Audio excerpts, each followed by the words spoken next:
when does the fantasy start?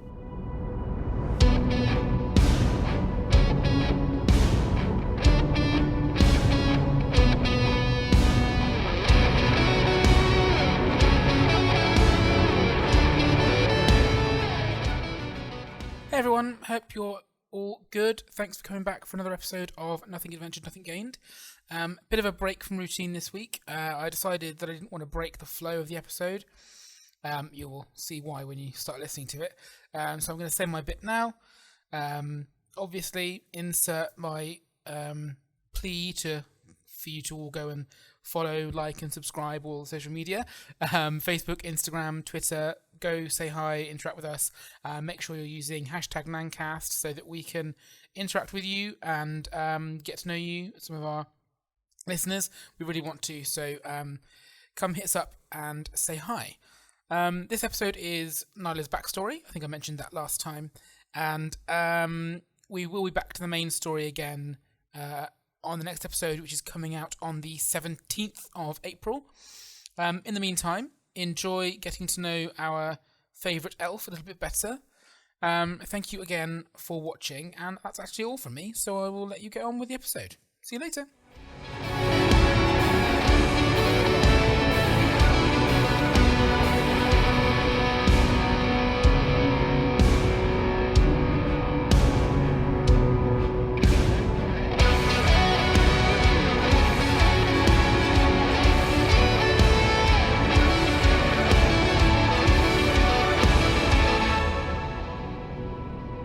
So Nyla grew up in the Elven Forest. That is something we know. She grew up in a little town called Floang Geese. Which is that would be like a place in English being called Moth's Rest. The people of villages, I think, in the Elven Forest. Elven Forest has got lots of villages, lots of kind of homesteads, and then there's like multiple like family homes, and which is like the kind of the bigger cities almost. So you kind of live in like a township that is essentially your clan. You come from quite a small village. But you're a very well-respected family. The Moth's Rest, the family from there, because that's kind of how you are distinguished between each other, like in terms of like families and stuff. It's like where you came from is essentially an indication of what your family name is. So the people of the Moth, which is kind of essentially what the vernacular, English vernacular would be for like your family name. They are kind of quite well known for the magic users that they've created and that they have been part of. They quite famously were one of two families who had the most powerful mage and the most powerful cleric within their like bloodlines, according to the books. No one's quite sure what the cleric was of or what god, because obviously no one has any knowledge of the gods, not even the elves. It's just kind of noted that a cleric was a very high, powerful cleric, was also part of this other family that you're linked to.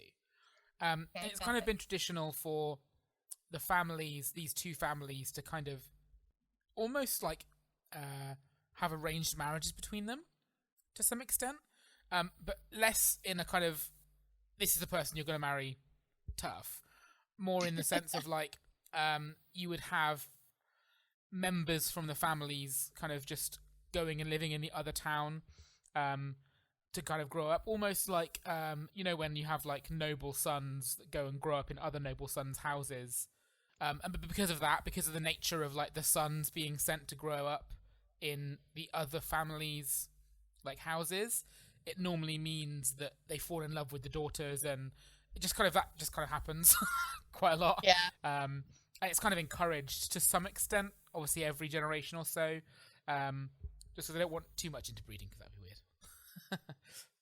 I'm glad we agree on that. So that's good. So you are one of the daughters of the moth, as is kind of you're known as.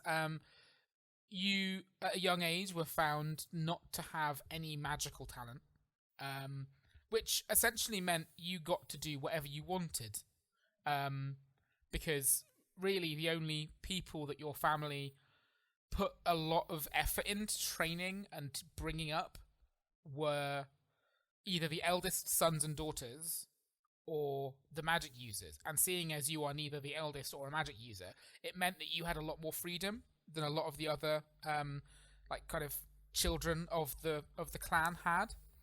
Yeah. Because obviously you had an older brother as well, specifically. So he did actually grow up in the village as well. So in Moth's Rest, you also had your brother Cindermar. So you've obviously got your brother you grew up with. You weren't hugely close with him, like in terms of like you didn't play together and stuff, because really he was too busy being kind of taught how to be the next leader of the house. Yeah, that makes sense. Yeah. But I think from a young age you discovered you really enjoyed just kind of being out in the forest, which isn't that unusual, but I think getting to do it is quite unusual. Elves, man, we like forests and animals and stuff. Exactly. That's what we're about. But obviously, they're because you're from quite a noble house. It's relatively unusual, I think, that you had the opportunity to be quite as wild. Isn't the right word, but free. Yeah, it is to be as free as you were. So. I think that's unless you have any specific other ideas for Nyla, I think that's kind of definitely true of her. Yeah, I feel so the only thing I wrote about my love of hunting and stuff was about my mother, who was also kind of a hunter. Yep. So learning about animals and hunting and tracking and the wildness of the forest from her. So I think that's probably the only thing. Yeah, so I think that makes sense. So what I think then in that case then, based on what we've just been talking about for you, I think maybe the same was true of her. So for instance, she was also maybe the youngest of the children and had a lot more freedom and kind of became this quite well known, quite impressive hunter. Obviously she married quite well, and as such ended up being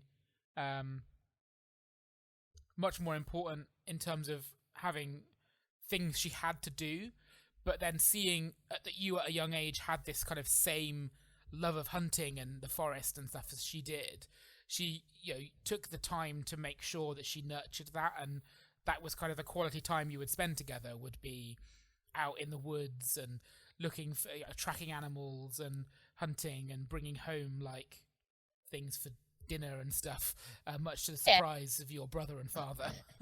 Contributing. Exactly. Yeah. And it's I think so. In terms of the way that the elven hierarchy is, they don't have a hierarchy of gender. They don't have a hierarchy of there's a bit of classism. Obviously, they have like the noble elves, which are essentially the thing is the noble elves are really just the bloodlines who had the most magic in the old days. So any house can become a noble house if they start producing lots of magic users. So I think that elves really hold magic users to quite high esteem, which is quite unusual in the world, because really in the rest of the world, obviously you don't really necessarily know this at this point in your life, but obviously, and you don't really know it actually at all yet. You haven't quite gotten to the point where you have the feel of this, but magic users are kind of feared more than they are respected, whereas in the Elven Forest, they're very much a case of you have this power that has been given to you by nature, and that is something that is completely fine and okay, and you just have to be taught how to use it. Okay, perfect. It's like, the lion wouldn't... the tiger doesn't attack you because it has claws, it attacks you because it doesn't know how to use them. or because it doesn't understand that it's dangerous. Does that make sense? Yeah, yeah, that makes sense. That's kind of the I suppose, thought process with a lot of the way the elves are with their like. yeah, and because we're quite isolated, I guess, from other races as well. We've got no Oh, reason to completely, yeah, fear it, like exactly, because the magic people we know are us, so we're cool. I exactly. guess. Yeah, no, exactly. The elves are very insulated. You probably, until you left the Elven Forest, never even saw another member of a different race. Um, the No, probably they not. do. There is some trade done with the outside world, but that's mainly done by specific clans that hold the river fort on the western edge of the forest. Because obviously there's the river that comes in that feeds down to the lake, and it's really only the elves of the river fort that live at that western point of the forest that ever really see the other races and interact with them, because that's where all the trade happens, is inside that fort. And you've never had cause to go there. No. As a child, anyway. No, I probably would imagine as well that it's kind of beaten into us as not beaten, that's not the right word, but like it's kind of given to us as kids as like, the forest is safe, this is home. Outside is not so safe.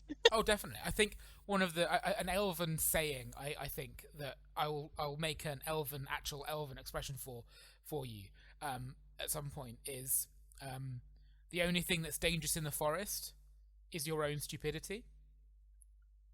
Yeah. And it's a case of the forest is safe providing you respect it, essentially. Yeah. The only reason why you'll get injured here is if you do something stupid, like if you provoke the bear, or if you try and do something that you shouldn't be doing, essentially. It's all about respect and balance. Exactly. Very I don't kind of Native American, I guess, but also just in touch with the earth. Those kind of definitely. They're kind of like the pagans. Yeah, I hate to be so stereotypical about elves and how much they love nature, but it's hard not to when I grew up in a forest. So there you go. Yeah, exactly. And I think that that's something that it's kind of always going to be true of elves.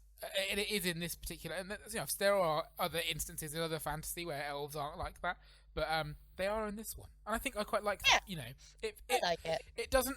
It obviously means that you're not an unusual specimen, that you love nature, like it's kind of a normal thing.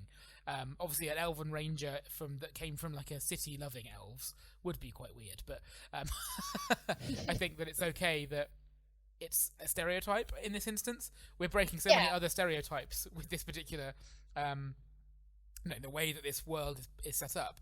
I think it's good to have a couple of them so that people don't feel like they're completely isolated from what they know. No, the way the elves are in this is very, I suppose, less D&D or other RPGs and more Lord of the Rings kind of. Yeah, it is. The forest. Yeah, it's Serial. more high fantasy. Yeah. It's very. I think that probably comes from the fact that this world is quite heavily inspired by the Dragonlance Chronicles, and in those the elves are very much, one with nature. They walk a path that no other person can see, type thing. Yeah. But anyway, we digress. Sorry. So do you have anything, any kind of big moments from your childhood that you've thought about? I think we're talking like pre-bear at the moment. Okay. So no, I think that given that she had quite a charmed upbringing, and you mentioned she wasn't close to her brother just because he was busy, I think she still greatly loved him.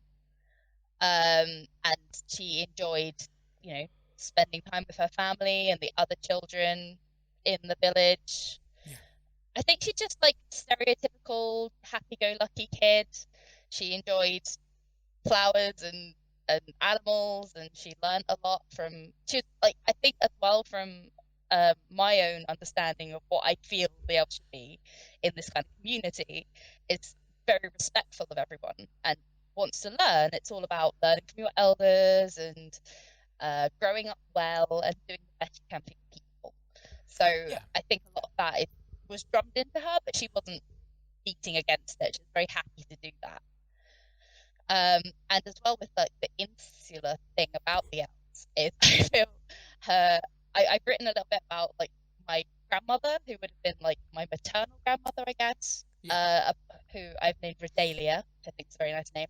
And she was very much like took a great interest in Redalia's stories. She's the one who told her all the legends of Ferethir and about just how scary the outside world was. Like, completely reiterated it by telling her kind of a little bit where she gets her casual racism from as well about other races. Yeah. Because my grandmother was very much like, you humans are very brutal and scary, and Scorn are just vicious.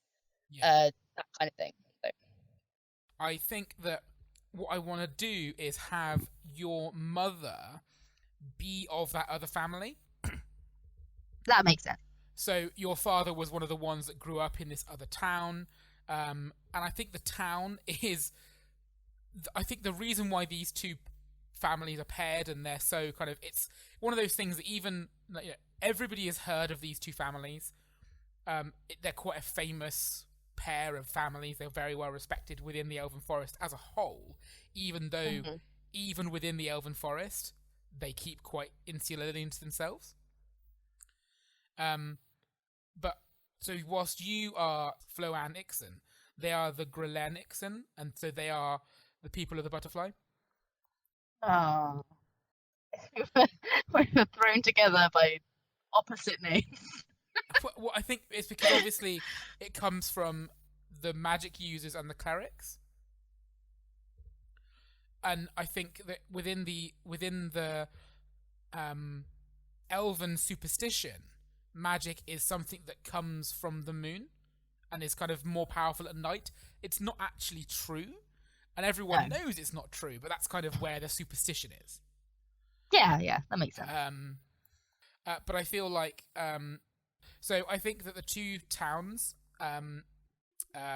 Floang and Grelen, they are either side of the river, like they're kind of north and south of the forest. Mm-hmm. So they're not like close; they're quite far away, but their families are tied nonetheless. So your grandmother obviously moved with her daughter to kind of oversee the raising of her grandchildren, to make sure that you, although you were people of the moth, you knew about your heritage of the people of the butterfly as well. And I think that's one of the reasons why your grandmother kind of ended up living at the opposite end of the Elven Forest to where she had grown up. I'm sorry, because I meant maternal grandmother rather than paternal grandmother. Yeah, maternal. Yeah, maternal. Yeah. So your mother is one of the Grelen. Mm-hmm. And your father is the one who's of the moth. Yeah. So your grandmother ended up moving to your village where you're growing up now with her daughter to kind of help with the raising of her grandchildren. Perfect. Does that make sense? Yeah, that totally cool. I thought I'd made it difficult by saying maternal. Oh, no. It makes sense, because obviously it makes more sense because it would make more sense for your mother to be the one from the other family. Otherwise, you would be of the other family. Yeah, totally. Because although it's not kind of done by... There's not a gender divide in terms of leaders or anything. It's quite traditional in the kind of way that like marriage and joining families work. It is a paternal... Not paternal. It's a patriarchal family bond rather than a matriarchal family bond. I can't escape it, even in fantasy, Jack. What are you doing to me? I know. I'm sorry. But you have literally escaped it, though, in Fantasyland, because you've left the forest, so it's okay. Well, yeah. So your grandmother, quite a harsh woman, I think. Yeah.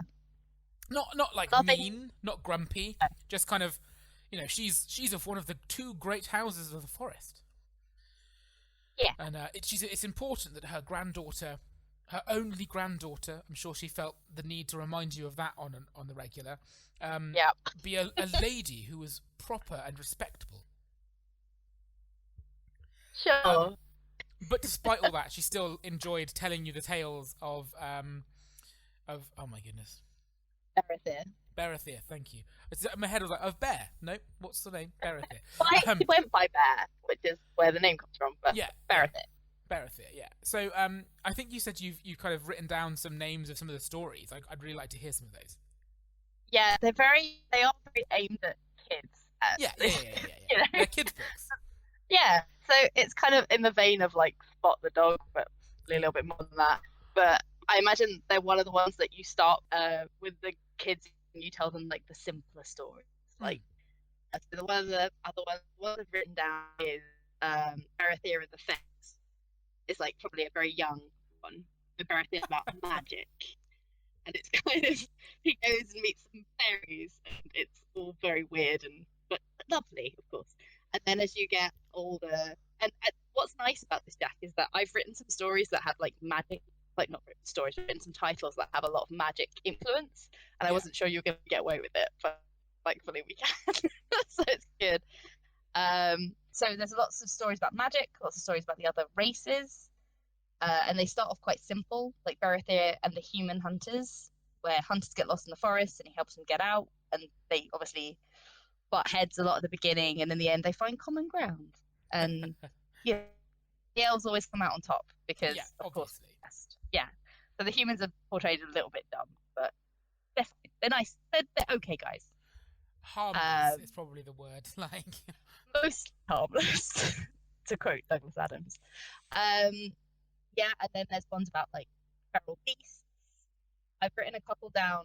One of the ones I kind of probably one of Nyla's favourites, which is Baratheer and the Scorn Warlord, where he goes and he meets a warlord and beats him in like one-on-one combat because he's smarter and he's faster, whereas the warlord's just got a big sword. That's kind of when I don't know when you're going to section this in, but when Nyla obviously met those Scorn bandits with the group, why she was kind of so terrified. Yeah, she's like, oh god, I'm not big and scary enough to beat these guys. Yeah. I'm not as Baratheer. I can't fight a Scorn warlord. So stuff like that. The last one is Baratheer and the Wedding, and it's about Baratheer's retirement from adventuring and him marrying the beautiful elven princess, or not princess, but lady, and then like becoming the leader of the town and just being a good boy and retiring and educating. Like giving back to his community that has supported him in his adventures all these years. Exactly. So he obviously went out and did loads of adventures and helped, but with this, my greatest adventure is helping the next generations and supporting my village. But what I was thinking about as well is that these are all like official kind of passed down stories. Yeah. But Nyla probably wrote her own stories about Baratheer as well. Nice. Yeah. A fanfic. Yeah, a fanfic. She loves it. Kind of cosplay. She's cosplay. That would be weird because she's an elf, and that would be cringe. So she like writes her own ones. So she wrote one that's called Baratheer and the Dragon, where Baratheer like makes friends with the dragon. It's very much like the lion with the thorn in its paw, that kind of thing. That kind of Baratheer realizes there's more to being helps the dragon, and everyone's happy. So yeah, I can imagine that they were quite formative for Nyla when she was growing up. Yeah, I like that. That's quite cool. So, I think the next big thing that happened in Nyla's life is something that I want to actually role play. I think it'd be interesting to actually kind of do this through actual, like, exploring it through roleplay rather than just kind of talking about it. So we're going to go to a point in your life where you're still quite young. I say still quite young. You're probably around 86-ish. I'm You're still young, Huh? young Yeah. whippersnapper of 86. You're still quite young now anyway, really. But so yeah, you'll probably be around 86, 87. You are just kind of going about your normal business, and you see something that you think at the time. Well, you see something you don't actually think anything of at the time, and it's not until later that you realise what it is you think you might have seen. Okay. So you're just coming back from the woods. You're due to have a lesson with your grandmother on etiquette, which I think you've probably been trying to avoid. Sorry. Yeah, it is. Least favourite lesson. Worth. It's like silver service or something like that. Like how to conduct yourself correctly at a ball. Ugh. Which Fine, means whatever. at some point that means you're gonna have to put a big dress on and stuff, and it's Yeah, real life Bex doesn't really like wearing big dresses, so yeah, Nyla certainly doesn't. Yeah. So you're heading back from the forest. You think, oh, you need to. You're rushing because you need to go and clean yourself up. Otherwise, Gran is going to be mad. Yeah. Don't want to get on her wrong side. Exactly. And you kind of turn a corner on one of the rope bridges, because obviously the elves, something just for kind of your benefit as well, I think you already knew this, I've spoken to you about this before, the elves live all in the trees. They don't have ground level like villages at all, except right on the edges where where I said about at the fort. It's an actual big stone fort that was built by the dwarves like hundreds of years ago. That's the only kind of ground level settlement there is. Okay. But for the most part, they live in the trees, in what is kind of known as the tiers of the forest, which are like teardrop-shaped, massive tree houses that kind of drip out of the canopy. So yeah, so you're walking through one of these canopies along one of the rope bridges, and you kind of you move past one of the rooms in kind of the little part of the it's weird. So you don't really have like a building that's your house. You have like a small cluster that's kind of your compound almost. So you're moving through kind of your specific little tiny family compound within this kind of village of the trees, and you see through a window your brother, and he is speaking to your mum and your dad, and your grandmother is there as well, and it looks like they're arguing. You can't make out what they're saying because it's it's just not that obvious. You can't hear through the walls what it is they're saying. There's the window's not open. But it looks like they're quite agitated. Your brother is particularly angry looking, and as you stand there, you kind of pause and look in the window. I expect. Yeah, it's probably my brother's a bit of the golden child, so it's very rare to see them arguing. Definitely. And as you stand there, your grandmother, who is kind of stood to the side of this argument, almost like trying to butt in every now and again, she just happens to look out of the window and she sees you, and she makes eye contact with you, and I instantly duck my head down. Yeah. And do you look back up? I imagine I would like count to 10 and then look back up through the window. Yeah, and as soon as you look in the window again, your grandmother is still looking out of the window, and as soon as she sees you, she kind of nods her head as if to be like, "Get out of here." It's just like not for you, like doesn't bring you to the attention of anybody else in the room, but very much is just like, "Go on. You should be with me right now, so go and," it's one of those looks. Yeah, okay. I'm gonna do the thing where I just sort of like slowly lower myself down so my head slowly disappears from view of the window. But I can't she keeps eye contact on you the entire time, and she's just looking at you like, "You're not funny." No, I know. Can't help it. But I can't hear anything from where I am. Just see them animated. So say again. I can't hear anything. No. They have like, although they're see-through, it is a kind of glass you have in the tree houses to kind of keep the rain out. Because obviously, with them being teardrop shaped, all the rain would come in the holes. We didn't think this through when we were designing. No. They just thought about the artistic license of being able to call them the Tears of the Forest, and they ran with it. Style and substance, Jack. I mean, that's the problem. Exactly. Yeah. Yeah. So I imagine I would probably just sneak off somewhere and wait. I guess within view, so I can see if anyone comes out. Yeah. On one of the bridges and like watch the door. Yeah, you can do that. Are you trying to be sneaky? Probably not. Okay. If I can't hear them, they certainly can't hear me. Yeah. So after a few minutes, the doors open, and your mum walks out. She looks like she's been like, you know, when someone looks like they've been crying and they're kind of desperately kind of, you know, fixing their face. Mm-hmm. She's kind of walking off doing that. Your father follows quickly after.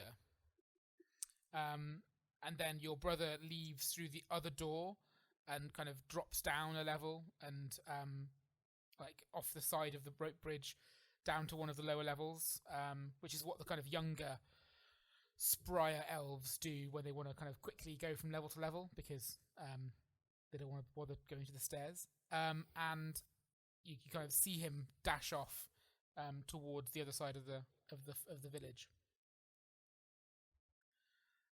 And then eventually, after a while, your grandmother will come out and head in the direction of the room you know she's expecting to find you in. I'm gonna watch which way he runs off to, but then, aware of how mad my grandmother will be, I will quickly make my way to the room. Yeah. So you get to this room. It's all kind of set up as you expect it to be. You probably have a quick wash in the basin that's on the side. Yeah, respectful. Yeah, especially having just been running through mud. Yeah. Yeah, so your grandmother comes in and she looks at you and yeah, she just kind of looks at you and waits expectantly. I stand up like straight as I can in the way that she taught me. And I walk towards her and I bow my head. Grandmother, you are looking very well. Oh, good lord, girl. What did I do wrong this time? Well, you just ask. I know you want to ask. Just ask. I sort of like look at my feet and I start shuffling them a little bit. And I just go, what happened? Your brother is not doing as the family wishes. And if he continues on the road he's going down, no one's going to be happy. And that is all I'm going to say about the matter. But grandmother, you can't tell me that and then nothing else. Come on, please. What's he done? If your parents decide to tell you, they will tell you. But you're here now. You could just tell me. Like, I won't tell them that you told me. It's not my place, girl. Yes, mother. Good. Now then, now that we've got that off our chest, today's lesson. What? But I mean, I know you said not to, but a hint, anything. Maybe I can help. Oh, child, you are, as always, the ever-willful girl who wants to help. You can't always help, dear. Okay, I'm sorry. Just and I bow let it be and do as you're told. Yes, grandmother. Now then, today's lesson is on how to conduct oneself properly at a formal dinner. I sort of like force a smile. Like, it's like, yes, grandmother. She chuckles slightly about that, and she goes, "It's as good a start as any." And yeah, so we're not gonna role play how to conduct oneself properly at dinner. Teach me how to act at a formal dinner. I need to know. Tell me. So your lesson lasts an hour or two, probably two. By the time you're done, you're suitably bored. I can imagine I'm bored like 5 minutes in. So. Oh, 100%. Yeah. But at the end, your grandmother says, "Off with you now. Make sure you're back in time for dinner." Even wait, stop talking. I sprint out of the room. I'm just And gone. as you're sprinting out of the room, your grandmother says, "The northern edge," and then kind of goes back to what she was doing. So yeah, I run across the bridge to find mum or dad or son, whoever I can find first. Yep. I mean, you'll find your parents much more easily than you'll find son, because they're where you expect them to be. Yeah, cool. That's fine. So yeah, they're kind of sat in the kind of family room. They've got lots of blueprints and papers and maps and stuff all over the big desk, and they're looking at various things. Your father's got his big like journal open, and he's writing whilst your mother is kind of telling him where things are and references to stuff. I will walk in like nothing has happened, and I will pull out of my gatherer's bag, whatever I use, some lovely fruit that I found, and I will put it like on the desk between my mother and father. Why am I such an awkward smiler? Do a awkward smile at them both. I just sort of look between them. Your mother looks at you, looks at the smile you've given her, and is just like narrows her eyes like immediately. But then she kind of picks up this fruit. I think it's probably like a mango or something. Yeah. And she goes, she kind of squeezes it slightly. And she goes, "Yes, that is ripe. Where was this?"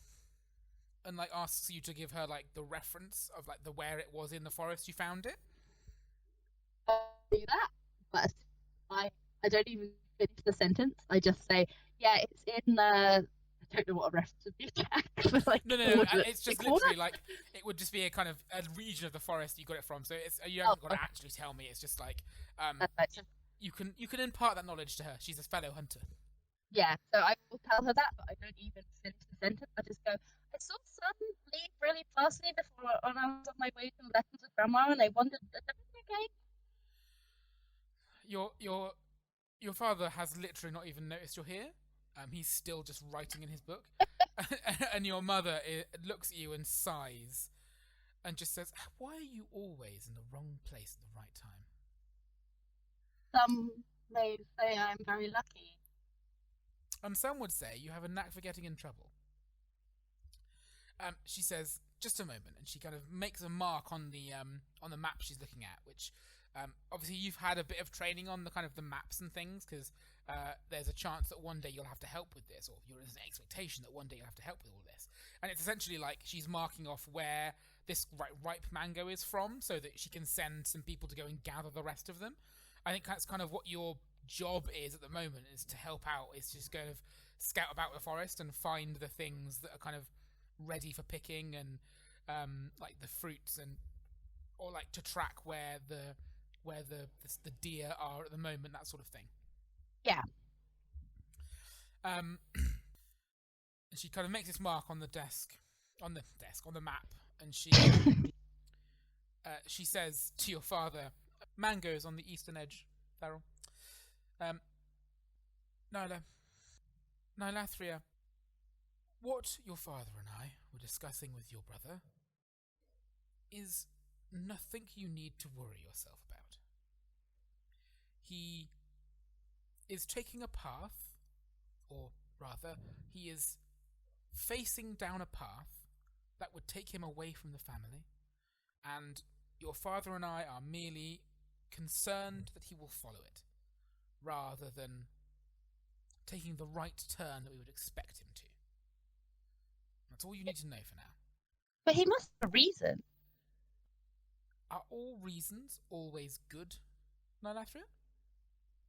No, but they help us know why people things.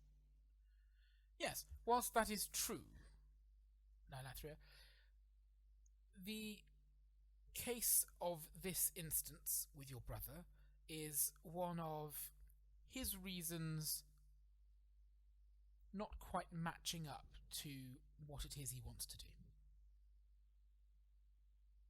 Maybe or I can. what he thinks he should do. Maybe I can talk to him if I knew about what I was to talk to him. Oh, sweet child, I know you mean well. I do. Why But do people I always say fear that? Huh? Why do people always say that? I know you mean well, but I feel that your counsel would not be well received by your brother currently. He is not in the right frame of mind to listen to the ones he loves speaking the truth he does not wish to hear. Give him some days. yes, I mother. promise you, if I think that your help would be valuable, I will not hesitate to come. Now, tomorrow, in the morn, I need to know where the deer have gotten to. The last sighting you have of them was on the western side, but we haven't been able to find them. Will you be able to deal with that? Yeah, yes, mother. Of Good. course. Now, go, run along. Don't be late for dinner. I will bow, like, and I will back out of the room.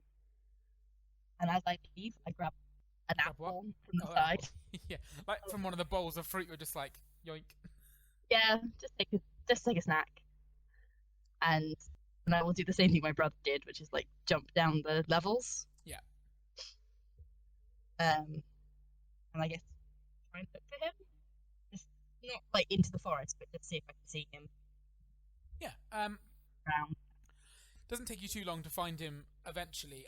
He's on the northern edge of the town, which you realise is obviously what your nan was saying to you. To kind of, she was pointing you in the right direction despite herself, and he's just sat on one of the watchtowers. He's not on watch. Nobody's on watch. It's not a.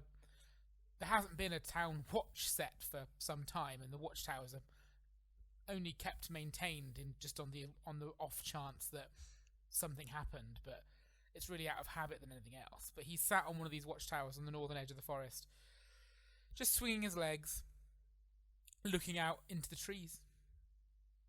I want to try and sneak up. Okay, give me stealth.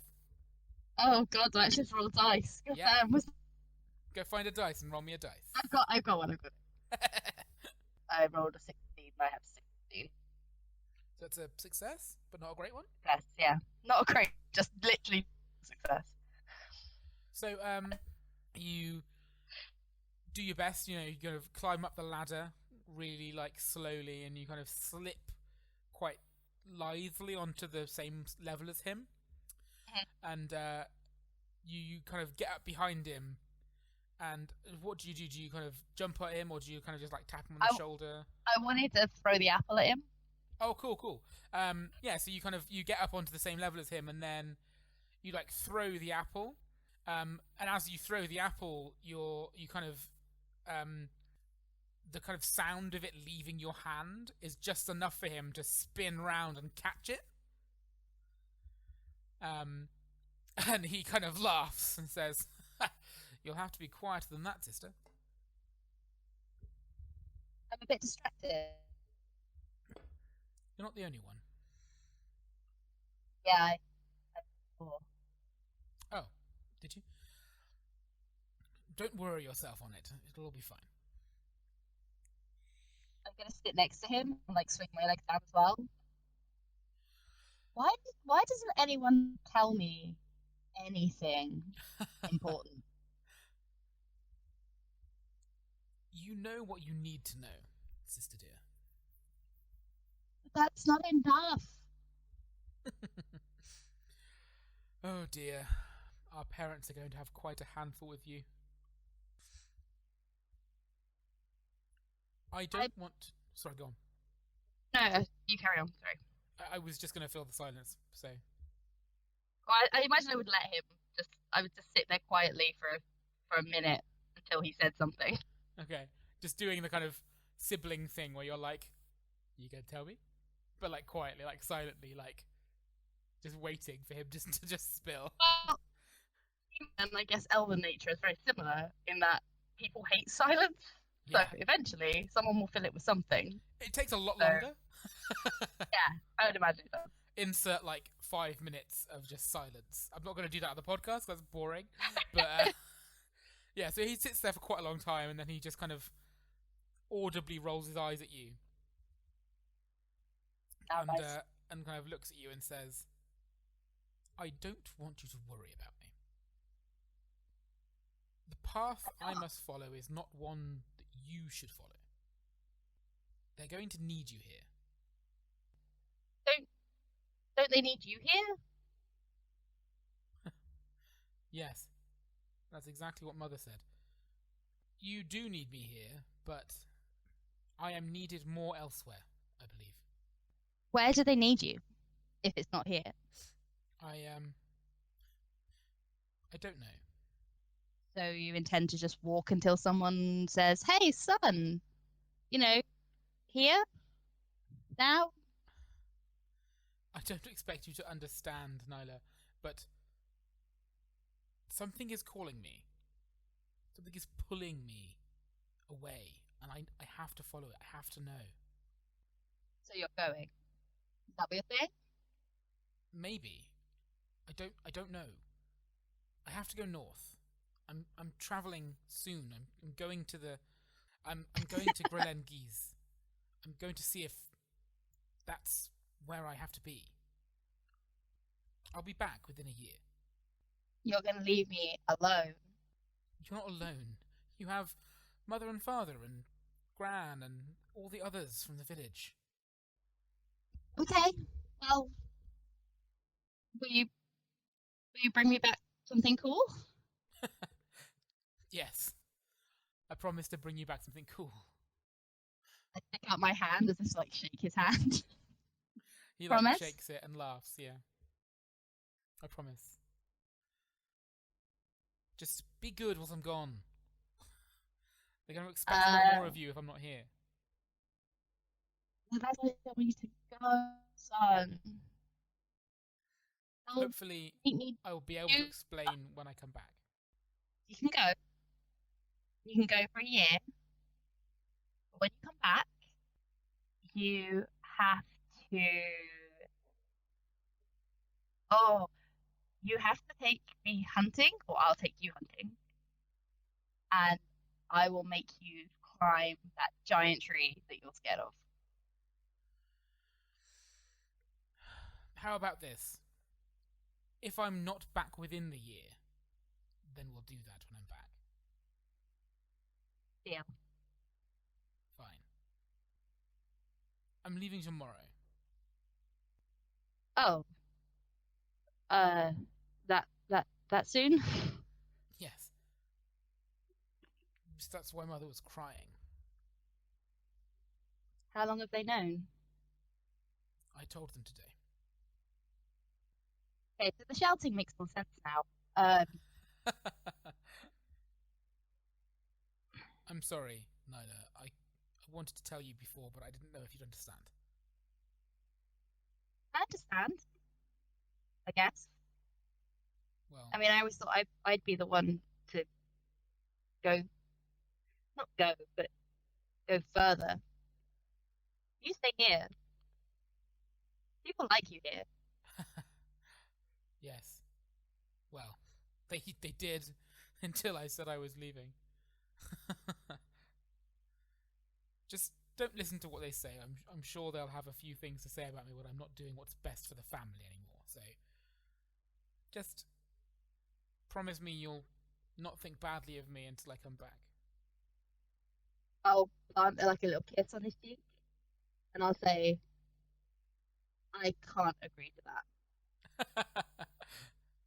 Well, you better go. And he like kind of looks at the sky and says, "You're going to be late for dinner again." And he kind of swings down and like drops down as if to be like he's gonna get back to the house before you are. Yeah, I will chase after him. Yeah, and so kind of the rest of the day goes kind of normally. You have dinner, the family. It's really awkward at dinner because obviously everybody kind of knows now that Son's not going to be here tomorrow.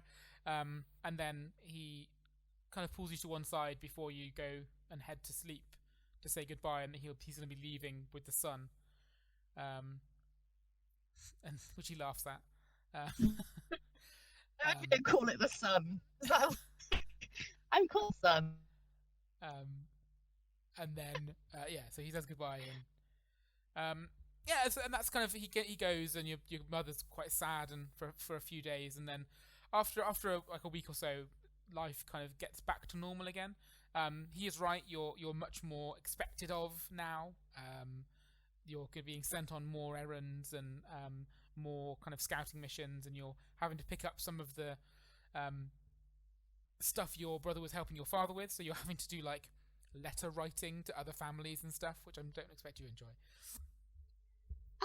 Probably okay. It's not the worst. So yeah, you kind of have to pick up a bit of his slack almost. But a couple of the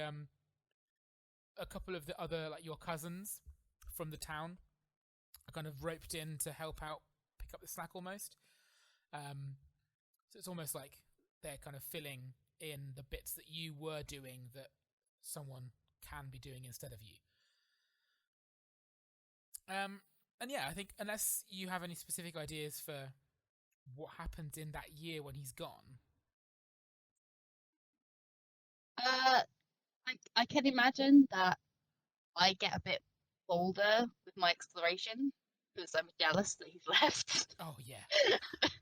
And so I start going a little bit beyond where I'm supposed to go without telling anyone. Yeah. And then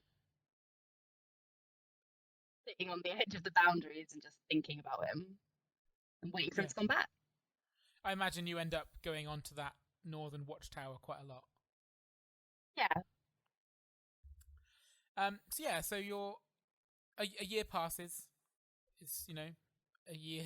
It's a busy year for you because you're having to do so much more now, and as you say, you get bolder and you're taking more risks and being braver with your exploration of the forest. And you get to the time. It's coming up to the year since he's left, and I expect you probably start to get quite excited because I expect you've probably been counting the days. I'm just thinking. I'm trying to imagine all the things he would have brought me back to say sorry for leaving. So I'm thinking, well, when Berethir went to the humans, he brought back some like weird fruit and some like odd clothes. Like maybe he'll bring me like a dress or like a really weird, ugly dress that humans wear, or I don't know. I'm just excited, like thinking, and I'm like clearing stuff off my shelf to make room for all the presents I'm gonna get. Amazing. So you're obviously it's kind of coming up to the time when he's expected to be back, and you're carrying on with your duties, and I imagine you're probably scouting around in the northern sector a little bit more than you would normally be doing.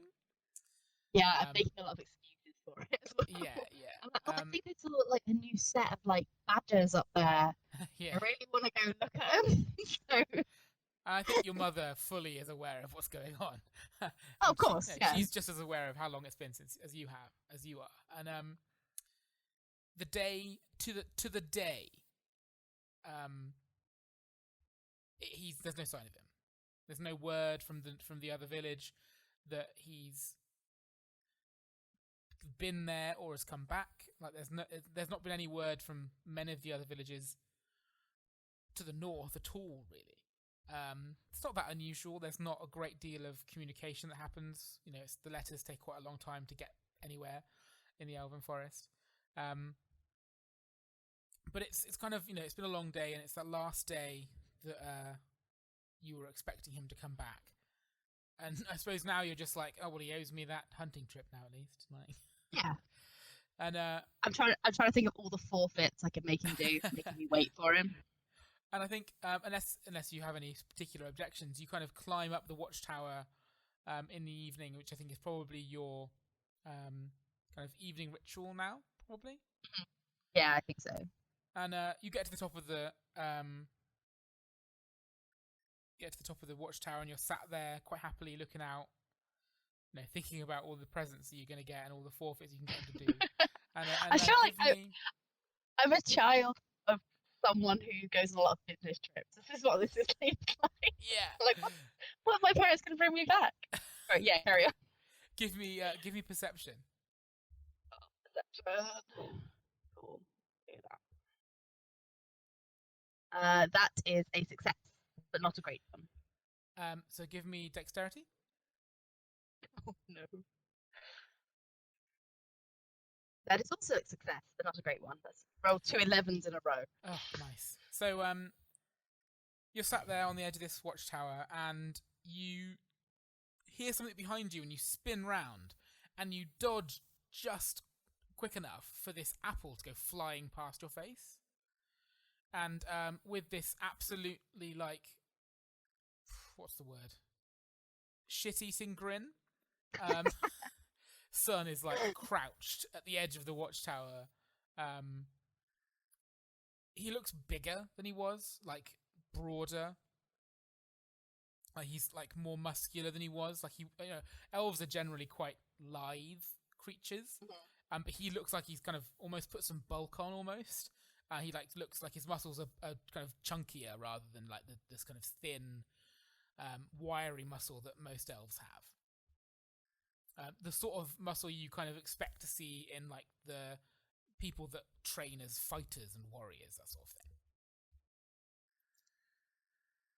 And he's crouching at the edge of the thing, and he kind of goes, damn.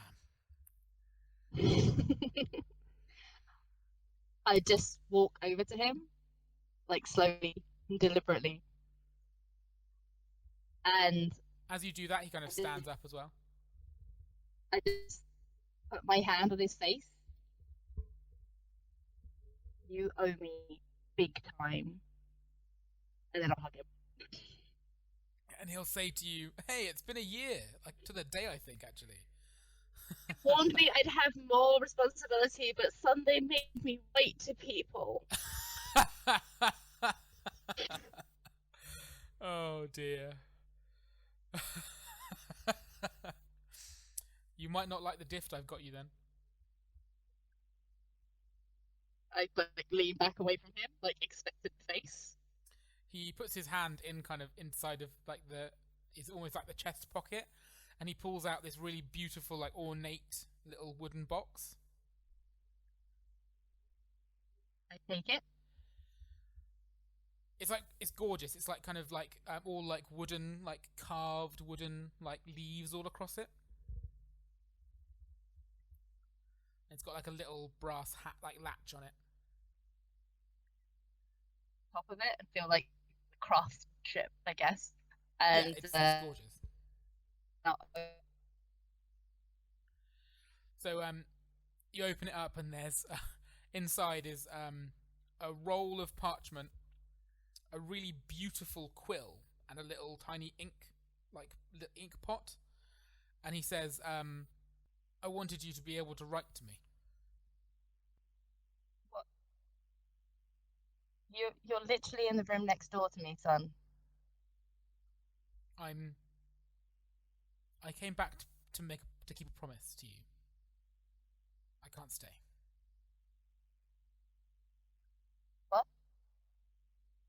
I came back because I had to keep the promise to you. I said I'd come back in a year, and I have, but I can't stay. Why? What happened? Is something? Are you in trouble? No, no, no. I've found my place, but I have to go back to the north. I have to go back to the northern villages. They actually need me there, not like here. You can't do that. I'm sorry, Nyla.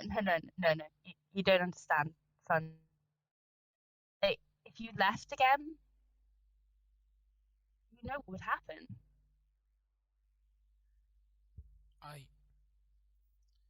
It will be fine. I have permission. For a year. No, not from father, not from mother. Who? I have permission from the council to leave the family. Why? They don't do that very often. No. They've made an exception for me. My place is with the northern villages. They need my help, my guidance.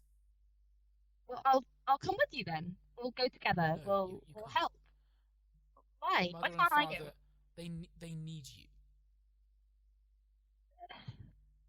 I That's can't explain. I'm not allowed to explain. I wasn't even supposed to come back here, but I couldn't break my promise to you. I didn't want to climb that tree. I'm not coming back to the town with you. I leave. I'm going again now. I have to get back. Write to me. And maybe in a few years you can come visit. They won't. If you go, son, they will not let me leave. I'm sorry, Nyla. I hope one day you'll understand. Son, just tell me, and then I'll understand. I can't. You'll find out, I'm sure. Pay attention. Listen to what father's doing. You'll figure it out, but they'll know if I've told somebody. I'm gonna take while he was away, I made him some stuff. Mm-hmm. So I'm gonna get out of my it's like carved wooden I don't know what it'd be like, kind of like a necklace ornament thing. And I will hold it in my hand.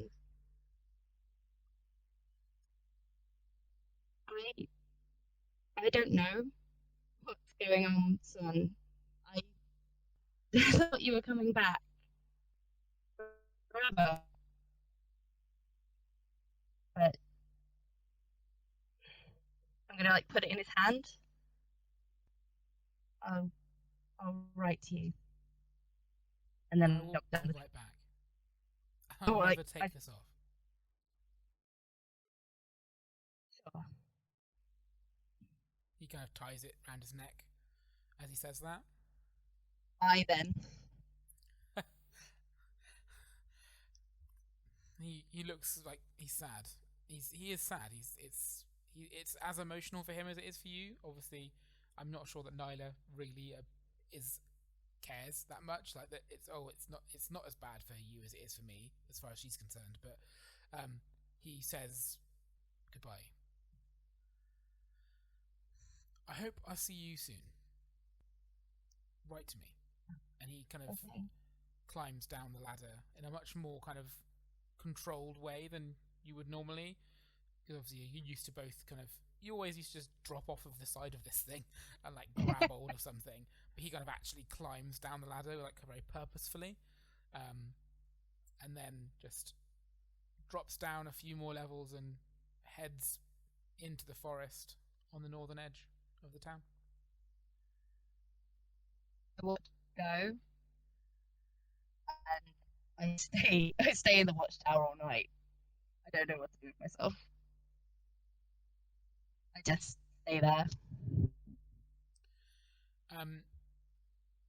You probably fall asleep at some point. Yeah. And Well, not sleep. you, But yeah, you kind of zone out a bit, I think. And as the sun comes up, you hear footsteps on the ladder. Don't turn around. I just keep looking out. And your grandmother comes and sits down next to you.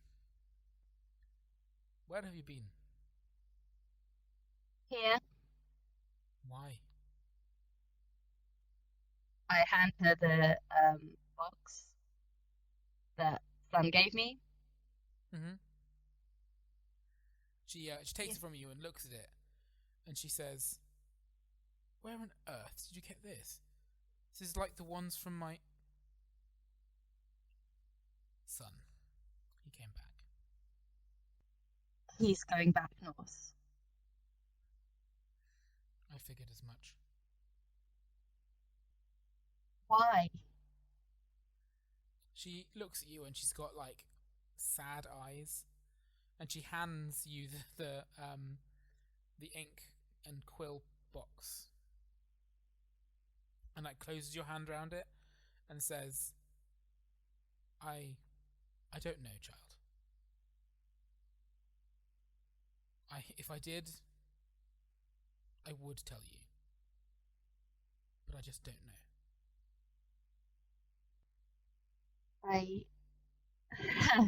No offense, grandmother, but I don't believe that. I suppose I deserve that, but still, I taught you better than this, Nylathria. We must keep up appearances, even if we don't feel like it. Now, come on. She kind of picks herself up, brushes herself down, and looks at you and says, I better not beat you back. And kind of, not with quite the same like youthful finesse that you and Sun used to, but she kind of drops herself off the edge of the platform and kind of lands in a kind of quite like lightly, but in a way that kind of makes you go, ooh, that wasn't as like gracefully as one would hope. Still impressive for someone in their hundreds. Oh yeah, definitely, yeah. But yeah, she kind of drops down and she goes, ooh. And then like kind of walks with a determined pace back towards the village, and doesn't look back. She kind of knows you well enough, I think, to know that you'll come when you're ready. Yeah. I put the box in my bag. I will take one last look across the forest and sigh, and then I will slowly make my way back to the village. Yeah, so I think you head your way back to the village. Nothing really changes. Obviously, you and your grandmother know that Sun visited, and I think your mum probably catches sight of the writing box at some point and guesses as well, but doesn't say anything to you. But you can kind of see in her eyes when she sees it that she knows what that is, and she guesses what that means, just as your grandmother did. But there's not really any mention of him. He's not really spoken about all that much, other than in like passing. Yeah, the next year or so kind of just plods along for you. It's quite a slow, monotonous year in terms of like what happens, and like it's much the same as the last one, but without the excitement of knowing that he's going to come back at the end of the year. It probably goes more slowly. Can I ask a stupid question, Jack? You absolutely can. I think he told me where to write to him rather than just write to me. So in the Elven Forest, I like the idea that in the Elven Forest, it's one of those things where if you just put someone's name on a letter, it will eventually find its way to them. Not like by magic or anything, but like if you know that he's in the Northern Territories, you would put like son of the people of the Moth, and then you'd kind of put it in, you'd hand it to someone who was traveling north, and they would kind of pass it on. There's no like specific postal system or anything. It's just kind of like, no, unless your family is very rich, they need to get word to someone specifically. They'll actively send a messenger who will go and find that person.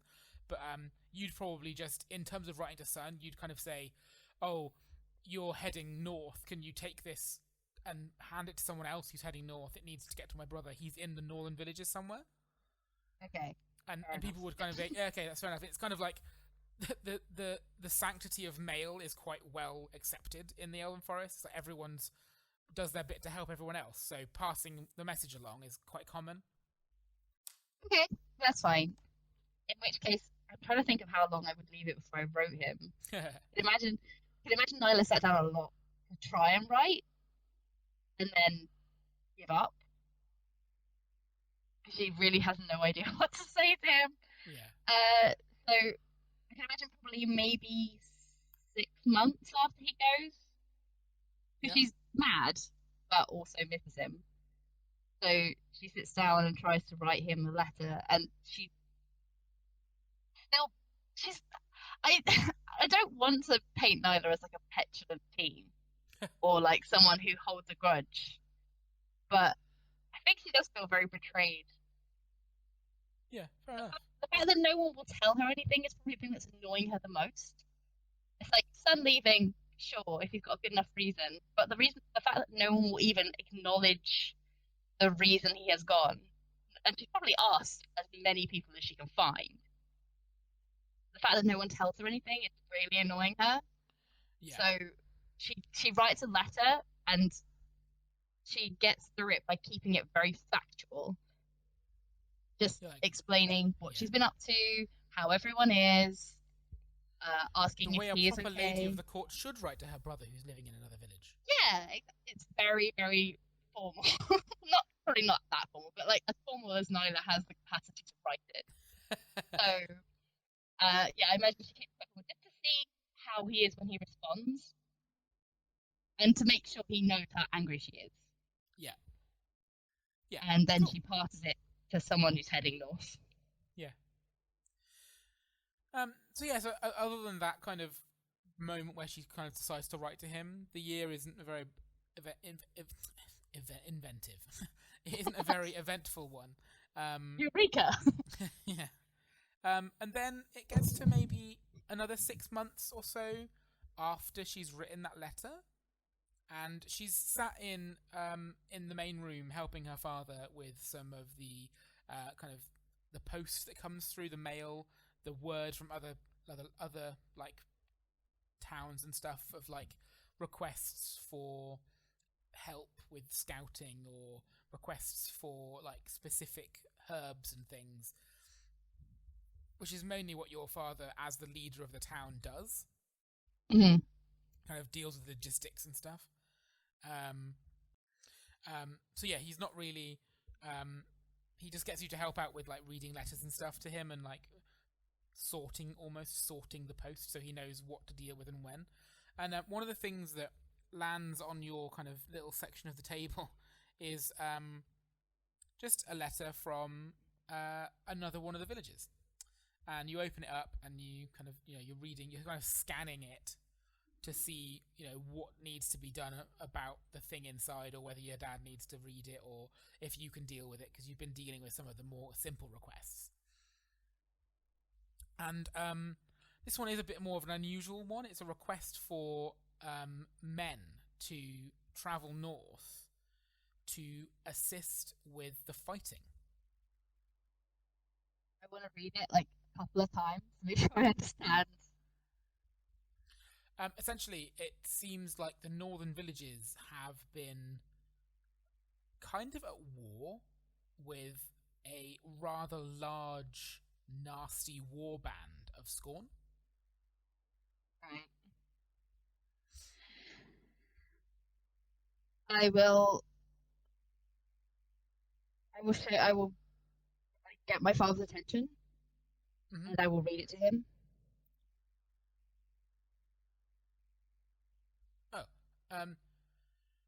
Yes, send... Oh, I don't know. Who have we got at the moment that's able? Send 3... No. 5. Send 5 of the boys, no older than 100, up north.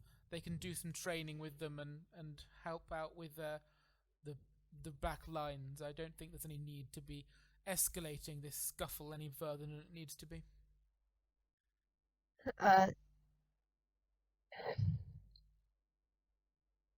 Sun's up north. Hmm? Sun. Is that where he is? Yes, I think he went north, didn't he? Yes. I don't know. He doesn't keep me abreast of his news anymore, seeing as I'm no longer the head of his family. Maybe I could go. No. I'm a very competent fighter, Father. I could really help. Don't, Nylathria. You're not going north. I'm not losing another child to that. Yes, Father. And then I will go to where I will request people. I don't know how that works, but sure, I will go and like speak to the people I need to speak to. And I will very hastily pen another letter. Yeah. Basically asking how he is, to send word back. I haven't heard from you since my last letter. Blah, blah, blah. Yeah. So you actually haven't had a letter back from him in this time? No. But yeah, so that's fine. You can send a letter with these boys that are being sent up north. They're obviously a little bit older than you because they're around 90-ish to 100. But yeah, they're still quite young, but they're obviously being sent with the intention of them not really doing any fighting. You've been helping your father enough now to know that it's a bit of an insult sending such young people to do something that they've been asked when a specific request has been made. Yeah. But he obviously, you don't really know why that is, but it's politics. It's the kind of the politics that you don't really necessarily understand fully yet. Nobody tells me nothing. Exactly. But you're kind of the only person who, that's the only thing that happens that's particularly interesting. And then a few more months kind of go by, and you don't hear anything back. There's no reply from your brother at all. Excuse me, sorry. How often will you write if there's no response?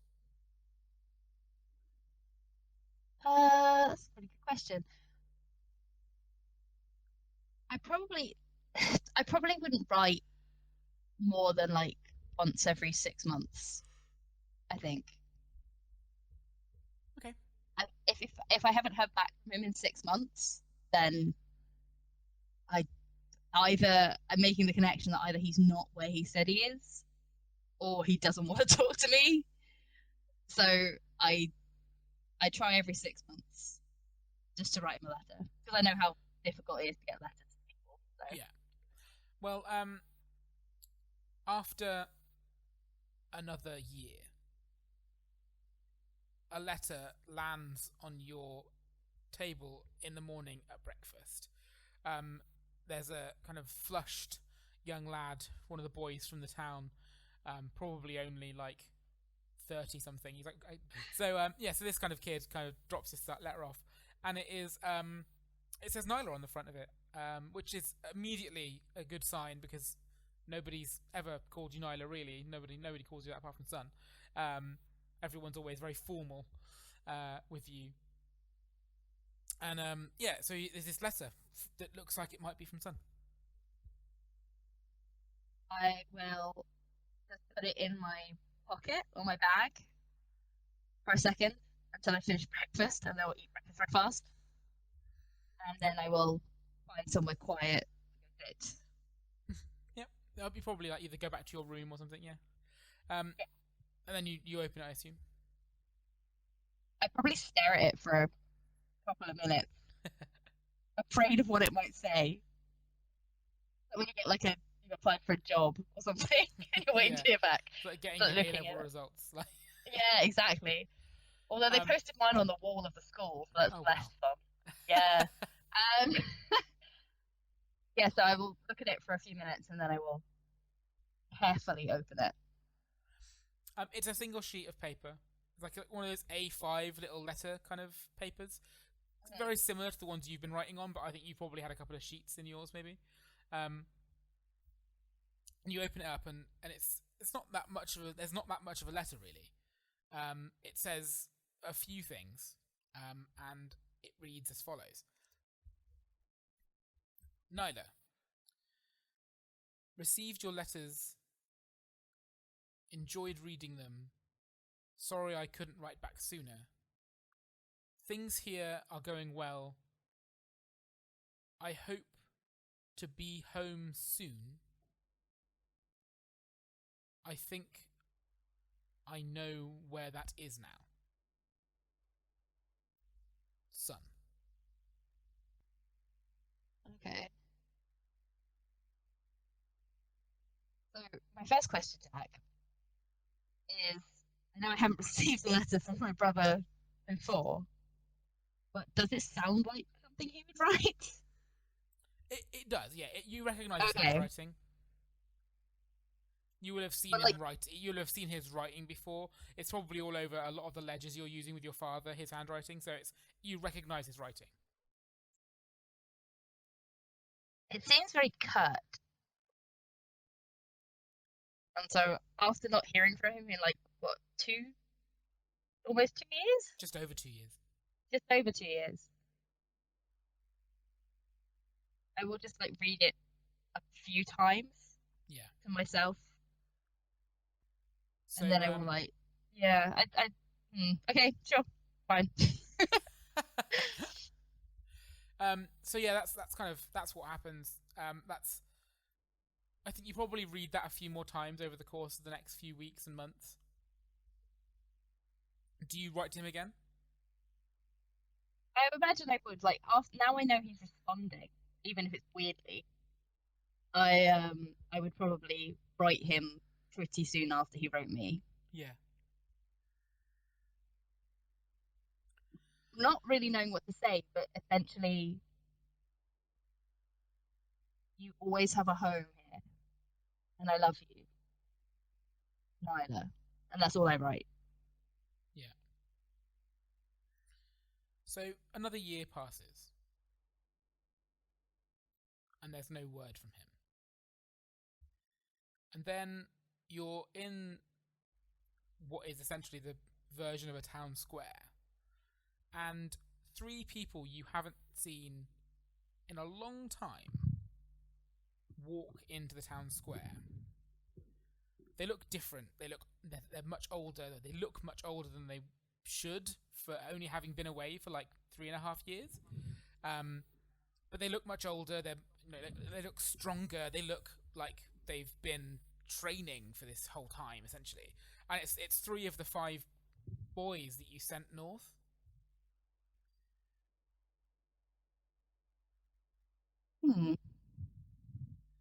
And they walk into town. They're laughing and joking.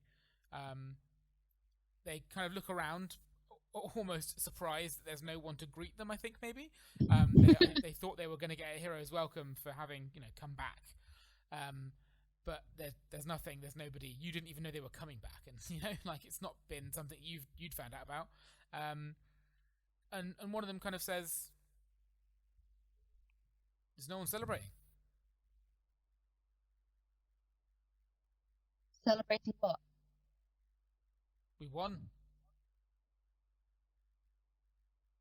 The Scorn have left.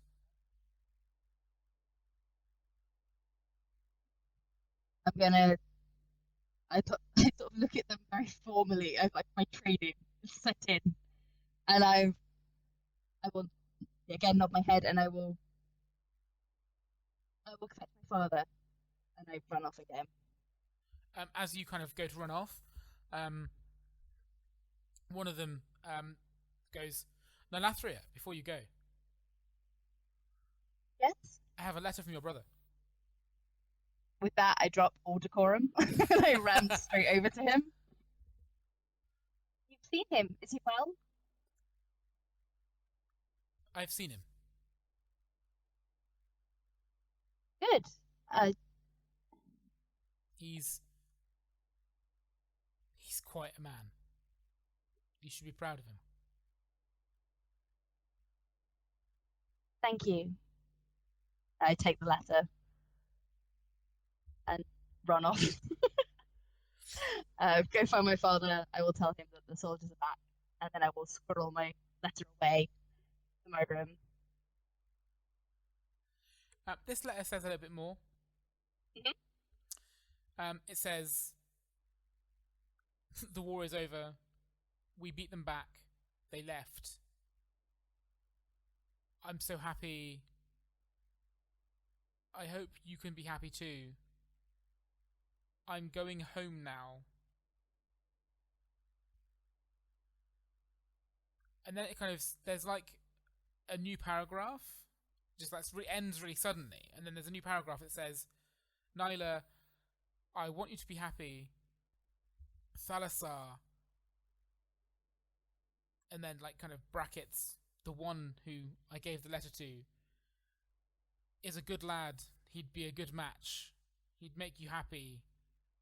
Settle down, stay in the forest, make father and mother proud.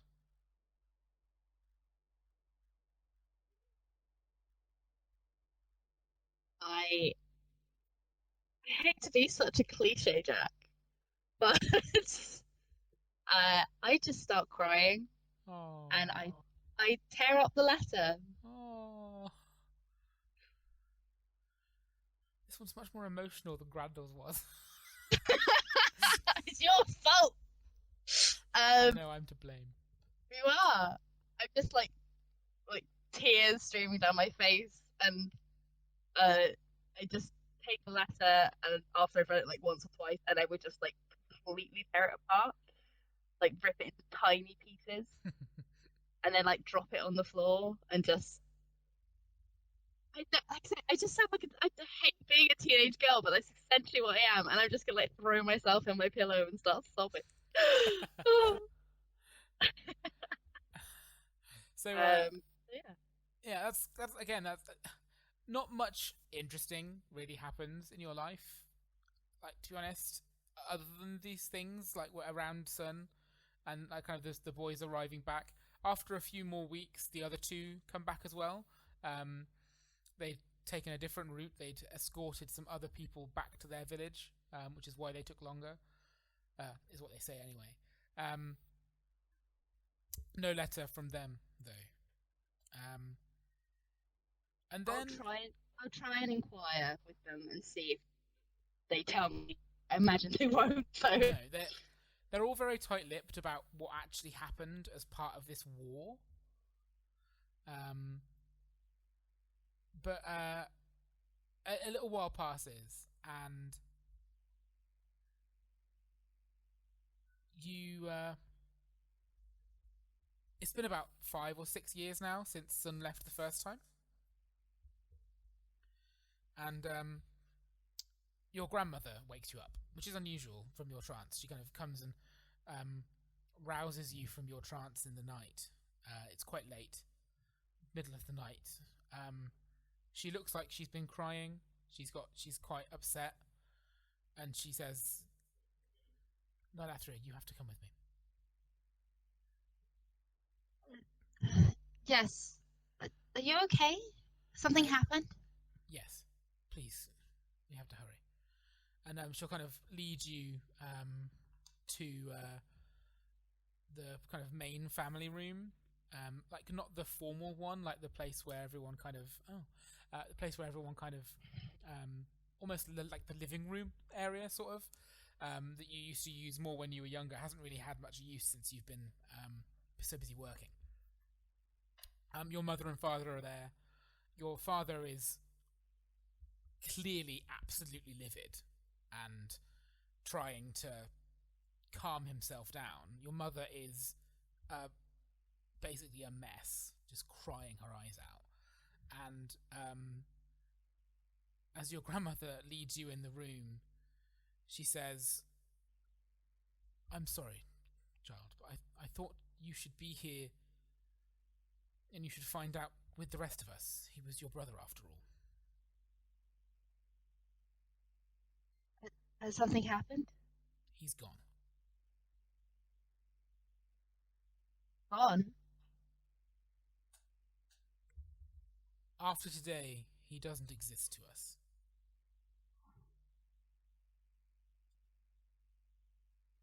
may still come back.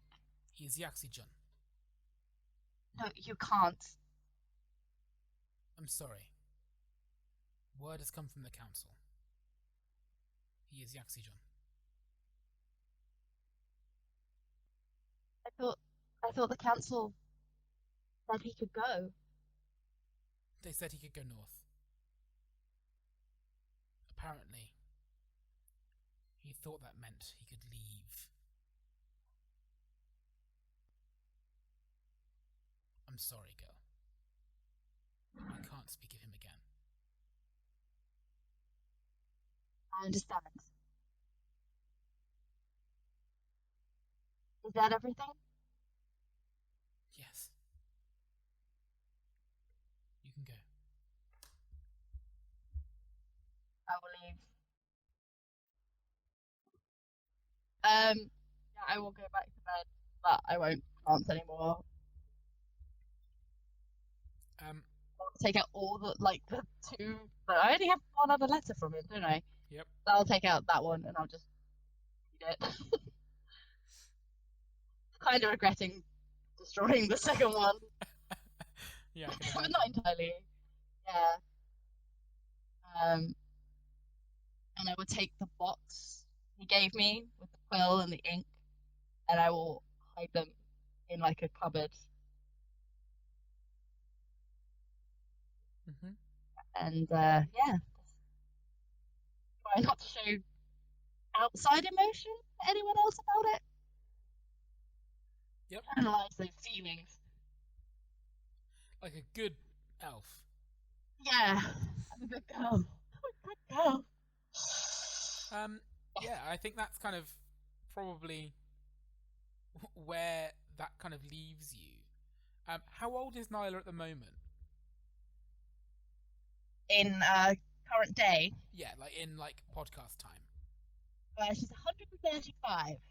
So that essentially is your life, like up to about 127, 28. Mhm.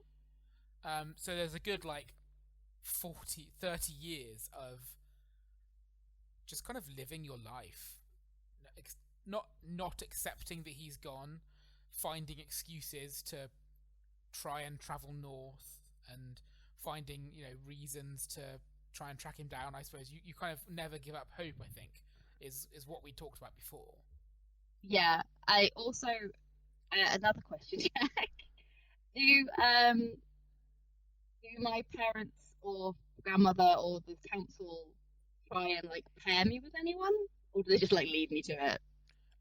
Your grandmother does push you in the direction of trying to get you to marry one of the local boys, and she basically says to you one day, if you don't pick someone will be chosen for you.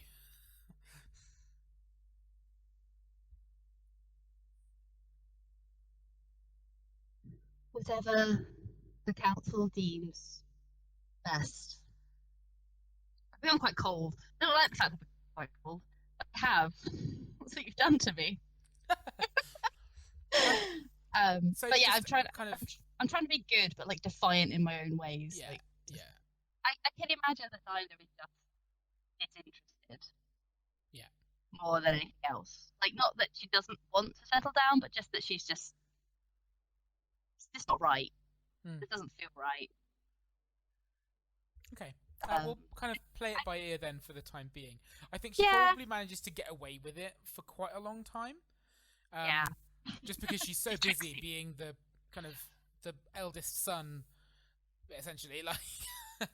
Eldest child. Yeah, but do you know what I mean? She's basically had to completely fill son's shoes now. Yeah. And they act as if she was always supposed to be doing that. So because of that, it's almost as if she should know how to do everything, even though she's kind of having to learn on the fly. So that's probably quite challenging during those 30 years of her basically having a life.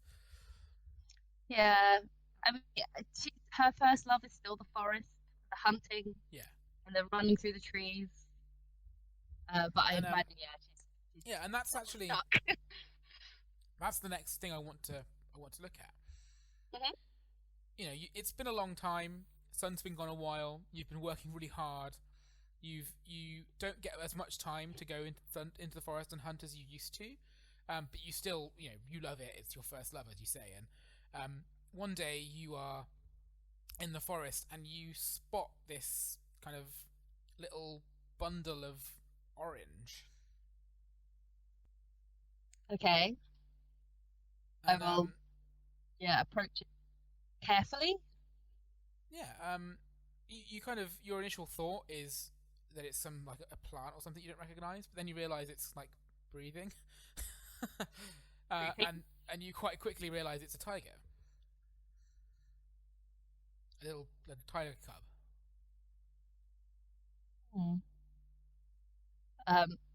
Given that I know a lot about tigers, I would obviously be wary that its mother might be around somewhere. Yep. So I will hide somewhere for a little bit, just watching, seeing if anything comes back, if I can see any signs of a parent. Yeah, you kind of sit and watch. It kind of wakes up and cries for a bit and mews, and then eventually kind of falls back asleep again, and that maybe happens a couple of times, and you begin to think, actually, if the mother was anywhere near here, she would be coming to the cries of her baby. Okay. So once I've reached that realization, I will I'll walk towards it and just check it's okay, how old it is and does it have any injuries, how long I think it's been left. Yeah. So yeah, you can approach. Do you want to give me nature, wilderness law? Wilderness law. So that's a 13, so that's a success.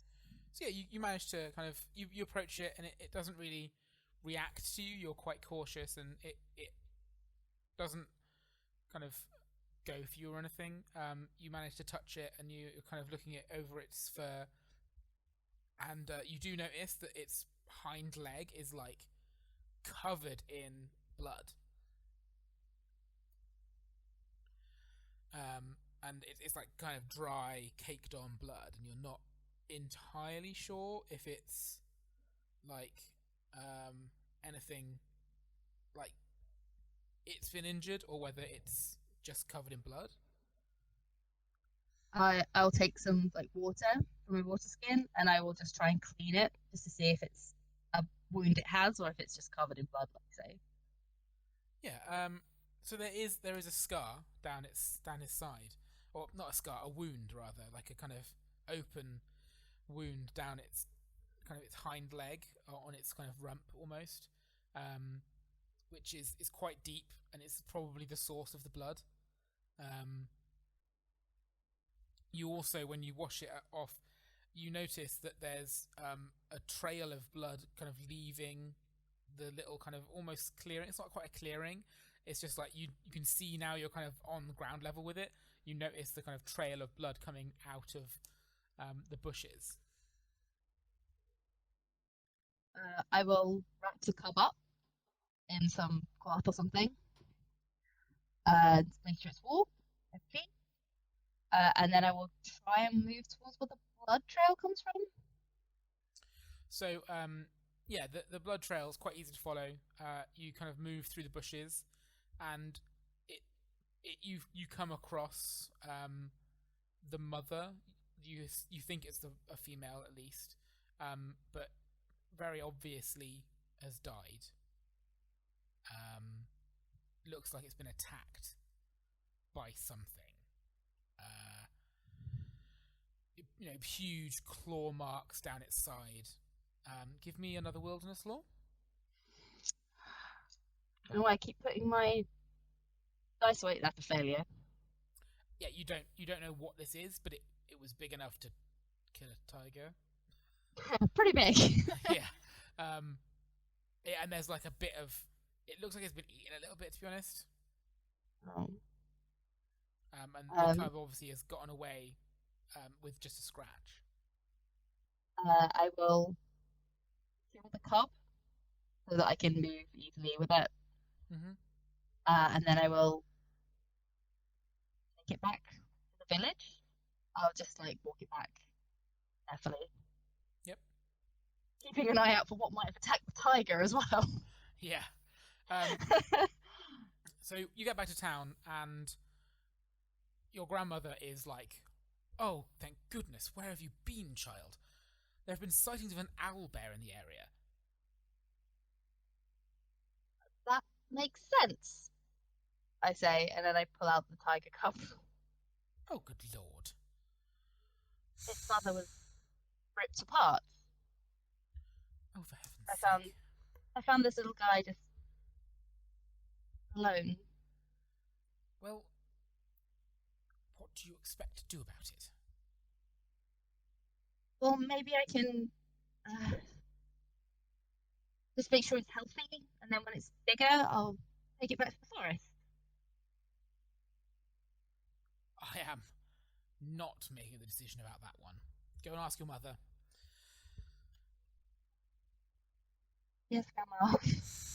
I'm not being responsible for that. And she kind of like chuckles to herself, having probably already guessed the outcome, and and heads back to her rooms. I will climb up to where my mother is then. She's where she usually is with your father in the main hall,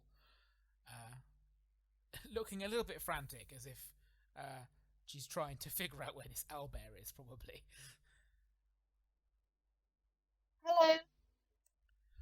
Oh, Nyla, thank goodness. We were worried that you would have run into the owlbear. Did you see it?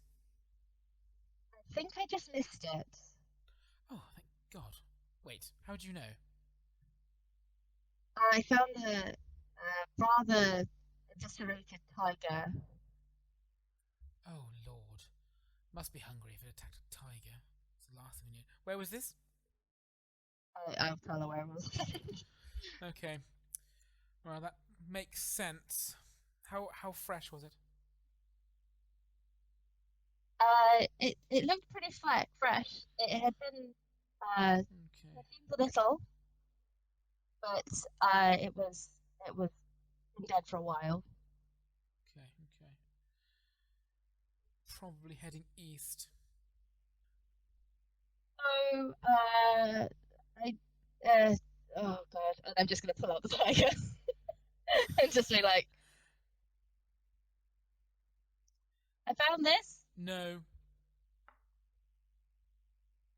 but it won't you survive. can't keep it. Its Take it to the mother was nursery. killed. I can't just leave it to die, Mother. I am not saying you should leave it to die. Take it to the kennels. Be like, hold it to me, and be like, no. They won't look after it properly. It needs constant attention. It's got a wound.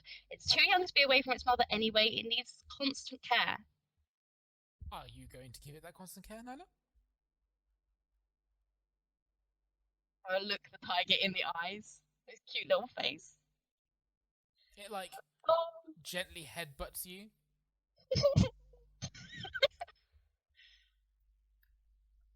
Yes. Fine. This is your responsibility. And if any of your other responsibilities start to slip, kennels. Okay. Right. Keep it hidden from your father. I start like backing out of the room. And then I run to like the apothecary to try and get some like disinfecting herbs and stuff to treat its wound. Mm-hmm.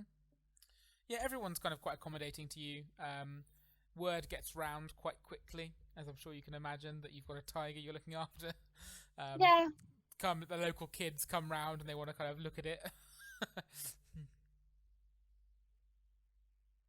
I will spend every moment I can with this little baby tiger. I mean, spoiler alert. Yeah. He grows up and is healthy. Yay! and you are Got inseparable. another tiger. And yeah, and I think at some point you decide to name him Berethir. Berethir. Yeah. Berethir was my hero. So, Berethir. Or Bear. There you are. The origins of Bear. My baby. And, Oh, yeah, and dear. that's kind of that happened about 6 or 7 years ago, and he's kind of been inseparable from you ever since. Much to your mother's dismay, you take him everywhere you go. Yeah. Like he'll be I like sat to think that at he- your feet at dinner, like. Yeah. He's like, when I'm writing letters and stuff, he's just curled round. He's just chill. He's a lovely Yeah. boy. He's a chill boy. He's a chill boy. Um, He's so cute. and then about so based on real time, I think about 18 months ago from podcast time, so about 4.5-ish years after you kind of get there, you get a letter. Okay. I can imagine as well, since like after Sun left for I know it's been a long time, like 30 years or whatever it was. Oh, it has. I've been like not sad, but just quite a little bit melancholy. Yeah, a bit sad. Yeah. But like Air has definitely improved me. Oh, definitely. Made me happier. Yeah, 100%. Yeah. He's kind of filled a bit of the kind of companionship you had from Sun. Yeah. He's the best boy. I must try not to like refer to him in memes. It's just I can't not. But yeah, you get this letter, and it's a big, chunky envelope, and it's got Nylathria written on it in beautiful calligraphy. Mhm. And you immediately recognize what this is, because you open a few of these in the course of a year that are normally addressed to your father. It is a letter from the council. I will open and read it. Inside is a summons for you to go and meet with the council. It's asking you to be there within a 10-day, which is doable. It's probably about 8 days journey, maybe. It's saying you have to be there within the 10-day, and that you should bring provisions for a longer trip. And it has no other details. That's it. That's it. Unusual. Your father kind of looks up and looks over and says, "What is?" Oh. Oh God. I've received a summons, Father. I showed him. From the council. He kind of Yes. plucks it from your fingers and reads it and goes, "Oh, for heaven's sake." What could they want? I don't know, but it's never good. Go and tell your mother. She's out at the Eastern Watchtower. She'll need to pack as well. Yes, Father. And I will, like, pat my leg so Bear follows me, and I will run to the east. So your mother's at the Eastern Watchtower, just kind of helping organise. Helping organise some repairs to it, because there was a bit of a nasty storm that felled a tree and fell into it. And you kind of approach her, and she kind of goes, "Oh, Nylathria, how are you?" I am. Oh God, Mother, I'm confused. And I like show her the letter. She takes it and kind of shakes it out, and she says, "Oh, for heaven's sake!" Right then, she like looks at the people that she's kind of instructing and says, "I'm sure you can manage without me. Keep doing what you're doing. You won't know what you're doing by now." And she kind of says, "Come on, Nyla." And she heads back towards the townhouse, the townhouse. Heads back towards the family compound. and says, there are only 2 reasons why the council will be summoning you. The first is because you have been given a pairing, and the second is because you have been given a mission.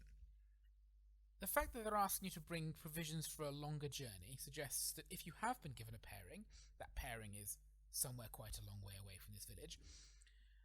Otherwise, it suggests that it's for a mission. That's what your father has obviously guessed. This is why he sent you to me, because he wants me to go with you. So, let's go and pack.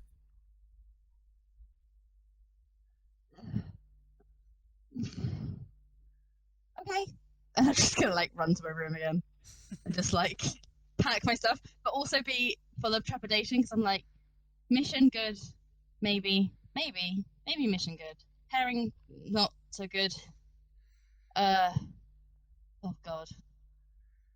Sure. I start packing and then I unpack and then I repack because I have no idea. I'm like torn in 2 directions as to what the hell I'm supposed to be doing. So I just like pack loads of adventure stuff and then I take it out and I pack like nice clothes and I take those out. And then in the end of like mostly adventure, like maybe a nice dress. And then that's my bag. During this kind of like this packing and repacking, your grandmother kind of appears at the door to your room and just silently watches you doing this for a minute without making herself known, finding it hilarious. And she kind of comes in the room and she kind of sits down in one of the chairs and says, make sure that you take everything with you that you think you might want. Where I'm going. What? Oh, sorry, grandmother. Apologies. Carry on. She just says, everything you might want to have with you. And she kind of stands up and gives you a very pointed look. And then says, okay? Yeah. Yes. And she kind of looks at you as if to think, and she kind of pauses for a second. She says, now, remember, whilst you're away, don't forget to write. And then she just leaves. And as she said that, I suddenly have realization and I grab the box that's on there. And that's like her going, oh, my granddaughter is not the smartest. Like, Yeah. I'm pretty smart. I'm just flighty. So I grab the box and I'm like, yes, grandmother. And I put it in my bag. Yeah. And I finish packing.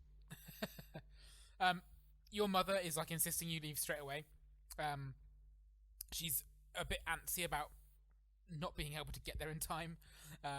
She's also a bit antsy about taking Bear, but eventually, I suppose, with your protestation, she allows you to take him with you. Well, the other option is I leave him here unattended. Yeah, I think that's probably the argument that wins her round. It's like, yeah. Like, as you say that, you just hear from like 4 rooms away your father go, no. Yeah. I just point. I'm just like, see? I feel like it took your dad like a good year to notice you had a lion, like a tiger. Like,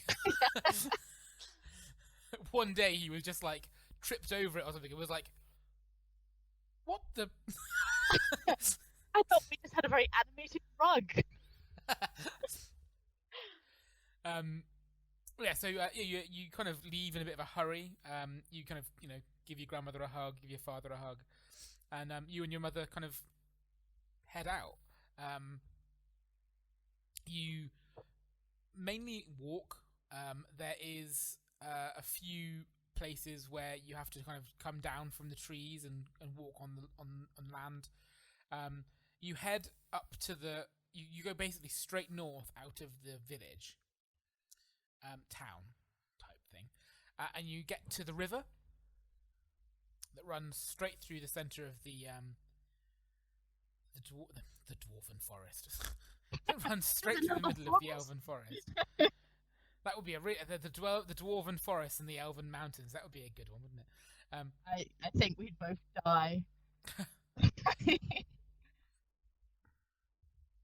But yeah. So you get to the river after probably about a day of travel, and then once you get to the river, you have to wait around for a bit for a boat to go past, which your mother kind of secures passage on, and you travel up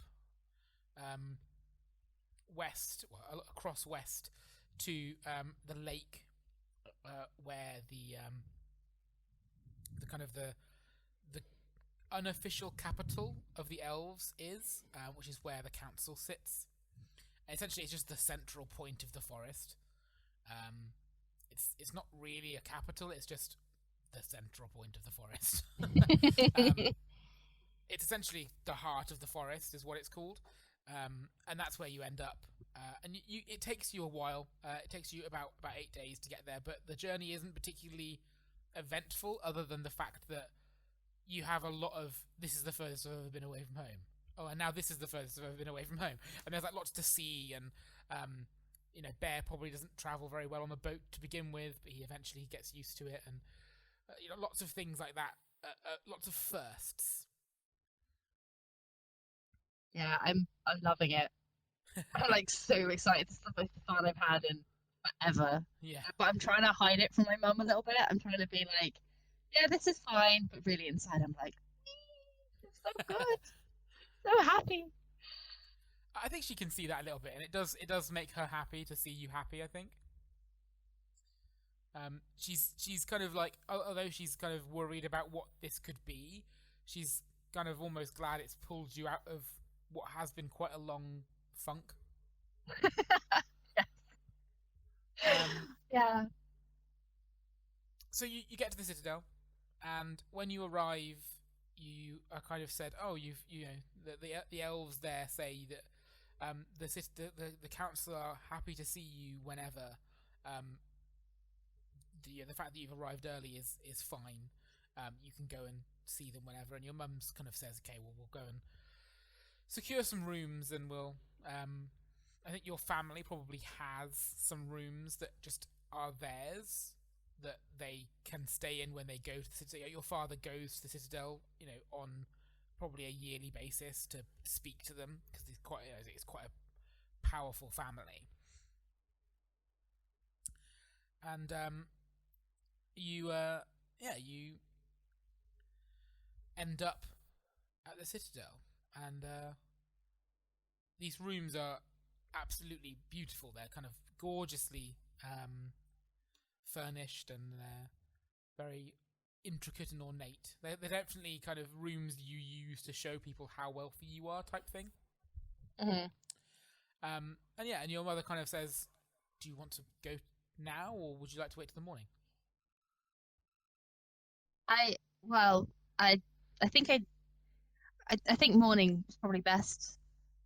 I could do with some rest and clean clothes and panicking about what they might say.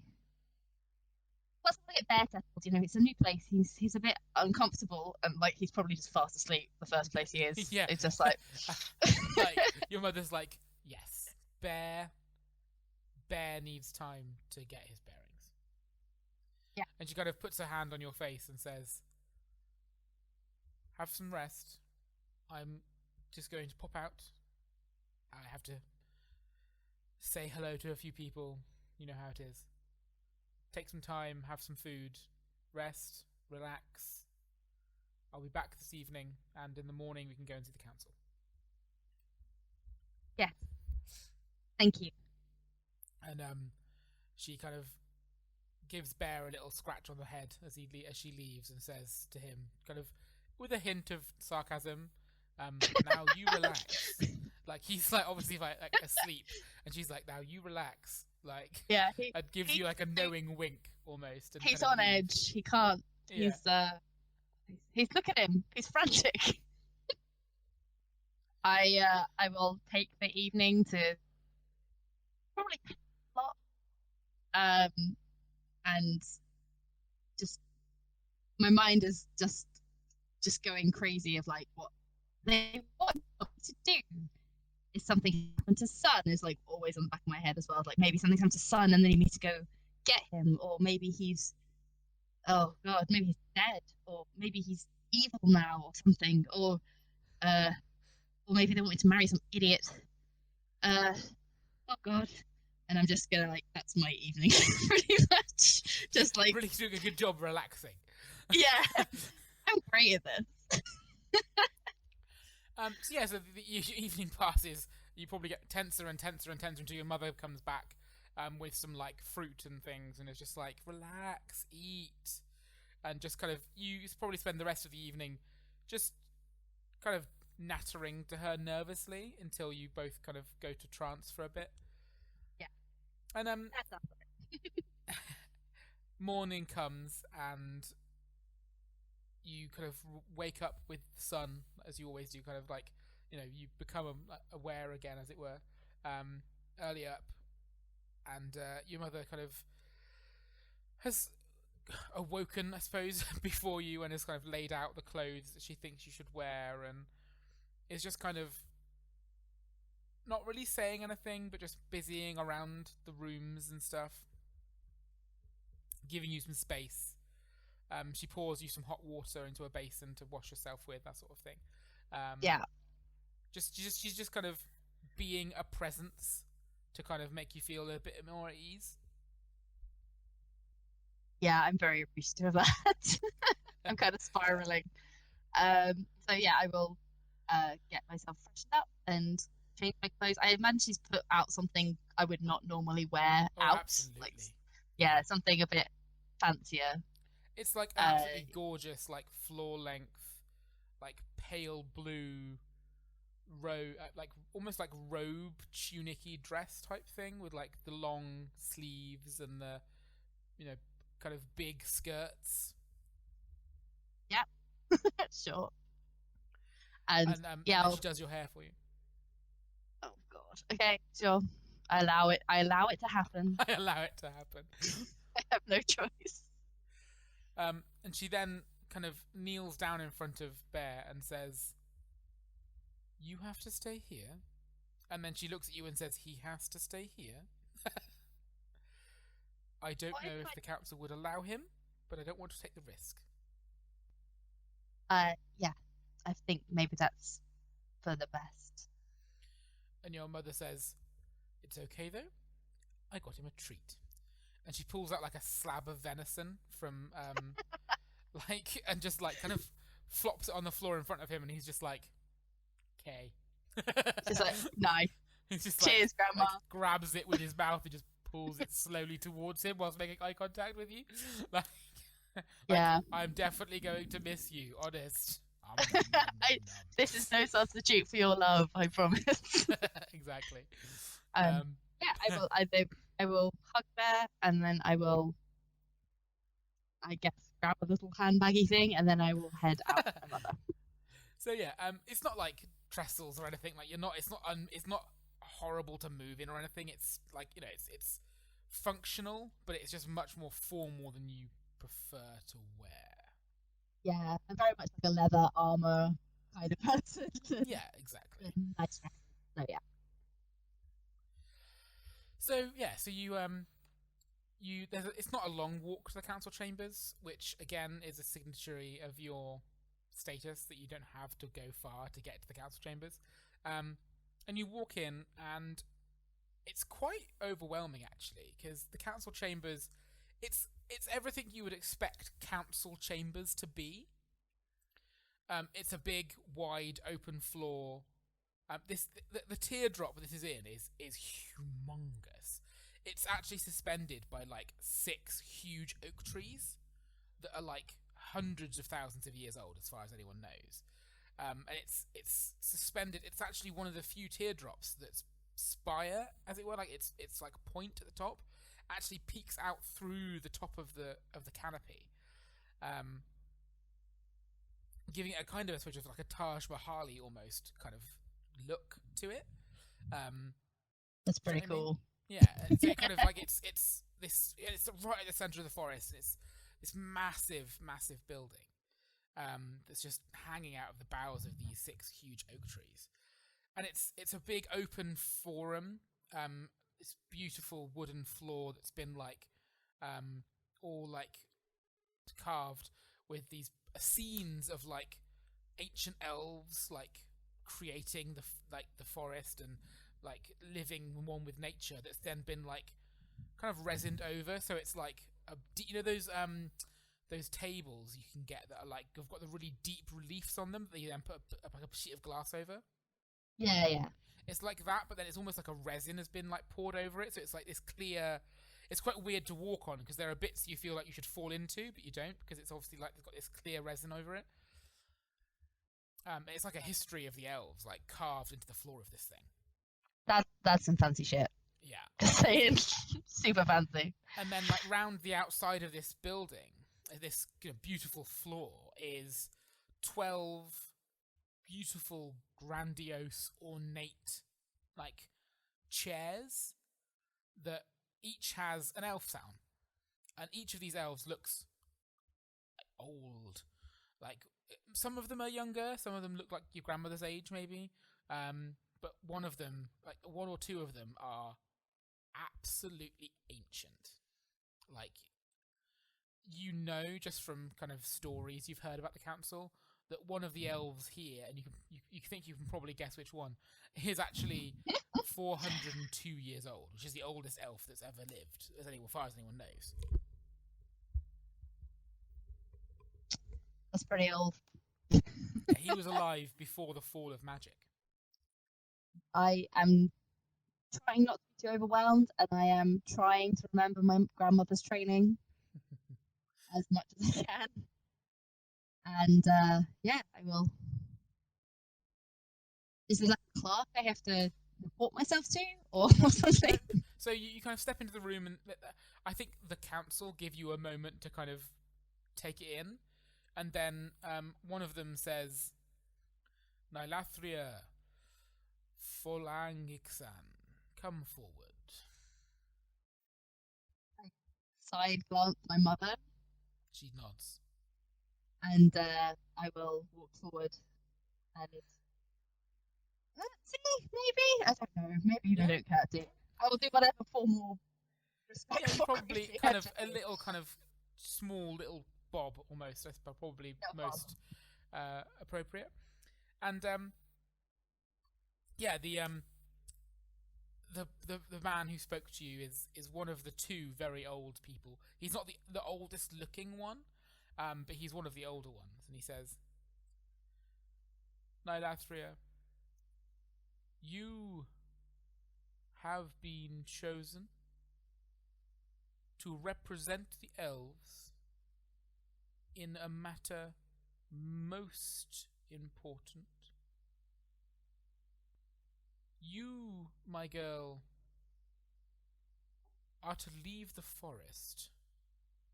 At this point, your mum, audibly gasps behind you.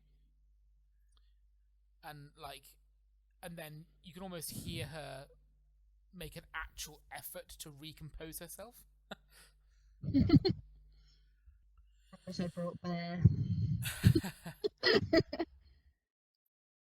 You will be leaving soon, within the next 10 days or so, and you must travel north.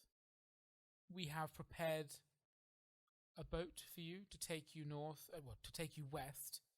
From there, travel along the Great Road to the city. If our sources are correct, an artifact of great importance to the elves has been found there. A Loki Subet. You may not have heard the tales of such a thing, but this Heart Keeper could contain knowledge of the gods themselves. My mouth is slightly agape. But then I catch myself and I sort of close my mouth again. You will not be going alone, though.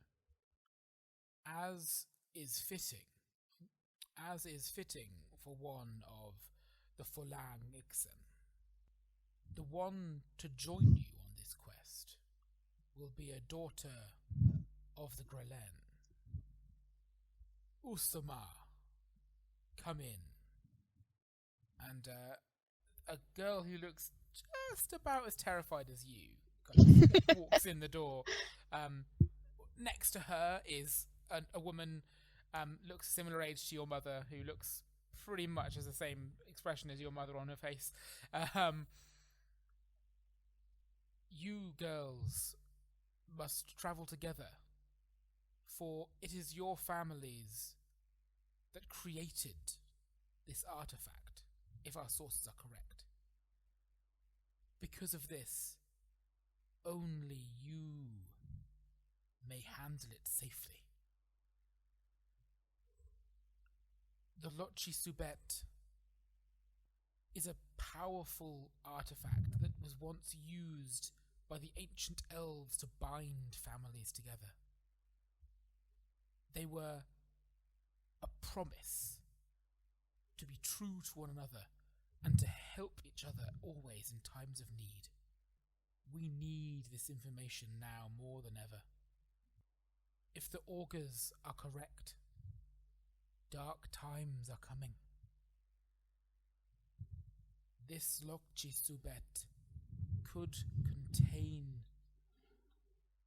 memories, knowledge, things we haven't known for several hundred years.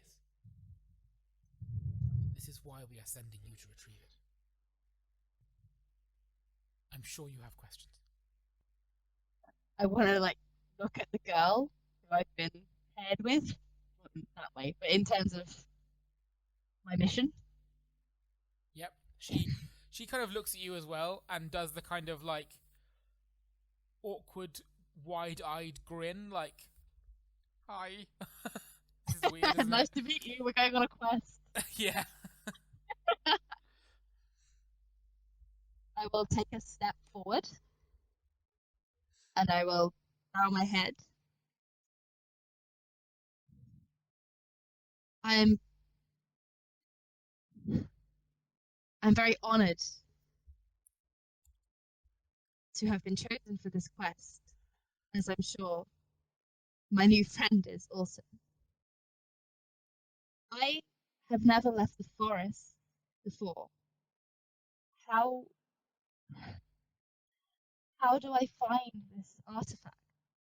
There is a contact in the city who we have been discussing matters with. We think that she may be able to lead you in the right direction. Her name is Susie. And much to the chagrin of the council, she is a dwarf. I see. If the artifact is so powerful, how are we to transport it? If the writings are accurate,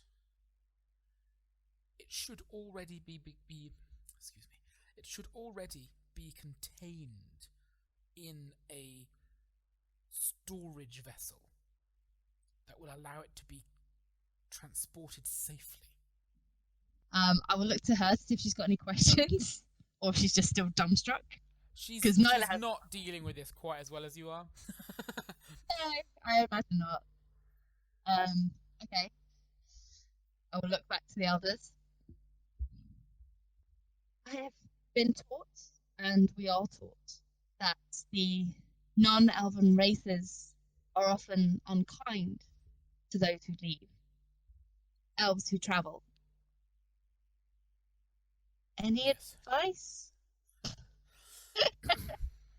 Amongst us of the council here, none but one have ever left the forest. We look to you, Dyra, to give the girls advice. like an actually quite young for the council woman looks up at this moment from the book she was writing in and says, "My advice. I didn't go far. I was only left. I had only left the village for but 3 months. However, I did learn some valuable pieces of information. Keep your head down and your hood up." Okay. I thank you for this opportunity, and I will do my best. We will do our best. We will not let you down. She kind of nods. She nods at that, the girl. As you kind of go to leave, one of the other council members says, "Nylathria, you are not of my family, but you are of my blood. My sister would never let me live it down if I did not make sure you were safe." And he waves somebody in, and this guard wearing kind of the metal armor with the weapon. He's got the ceremonial sword on his back, that sort of thing. Walks in, and he's carrying a bow and quiver. And this man says, "Take this bow. 'Twas mine when I fought, and yours it shall be as you travel. Let this gift come from the Grelen and be used by the Foang." Thank you for this extremely kind gift. And I will take it. And I will. It's like another Nyla thing. Just backs out of rooms, like bowing her head, and just like moves back to her mother, and then leaves. Yeah, your mother kind of whisks you away quite rapidly. She also, you and your mother kind of go with the girl and her mother, and your mothers appear to know each other. Obviously, Yeah. you know, your mother knows everybody, it seems. Yeah. But it seems like this girl is actually your cousin. That's what you come to find out, is that actually this woman is your dad's sister. Oh. Who ended up living in the other town, and that then you realise is the man who spoke to you is actually your grandmother's brother. Oh, God. How are we not also in Red Jack? It's crazy. This is only 2 towns out of like I know. like 100. Cool. And she's obviously like your dad's sister. This woman's mother is obviously married to someone who's not from your family or from the She's obviously married into another family from the Butterfly clan. Right. Okay. Like she's not. Her husband is not related to your mother. That would be weird. No. I get what you're getting at now. Like it just sounded like everyone was related to everyone, and I was just like, what the fuck is going on? It's just like the showboating, like the fact that that guy gave that to you and rather than to his actual granddaughter is like just, you know, beating his chest in front of the audience, essentially. Right. Okay. We are all one family against you. Exactly. Yeah. Okay. Cool. I will properly introduce myself to the other girl. She just kind of says, "Oh, yeah, hello. Nobody, Hi. nobody calls me anything other than Issa, so just call me Issa." Issa. I'm Nyla. It's a Nyla. pleasure to meet you, cousin. Yes, I suppose we are cousins. I'm awfully scared, Nyla. I think you would be very foolish if you weren't. I've never even been into the forest. Not Well, until lucky for you, not until I came here. I spent a lot of my time in the forest. I can help you, teach you. It'll be great. I suppose we'll have plenty of time. When I look at my mother and my aunt and Issa, when shall we leave? Your mother says, she looks at your aunt and says, there are arrangements to be made. It will be either on the morrow or the day after. Well then. I suggest you take the time to write to your fathers, write to your grandmother, Nyla. I will take the letters back when I go. And, yes, there's lots to do. Let's get on. And she kind of stiff up her lips the whole thing and kind of hurries you both off into your respective areas to go and write letters to your family and stuff.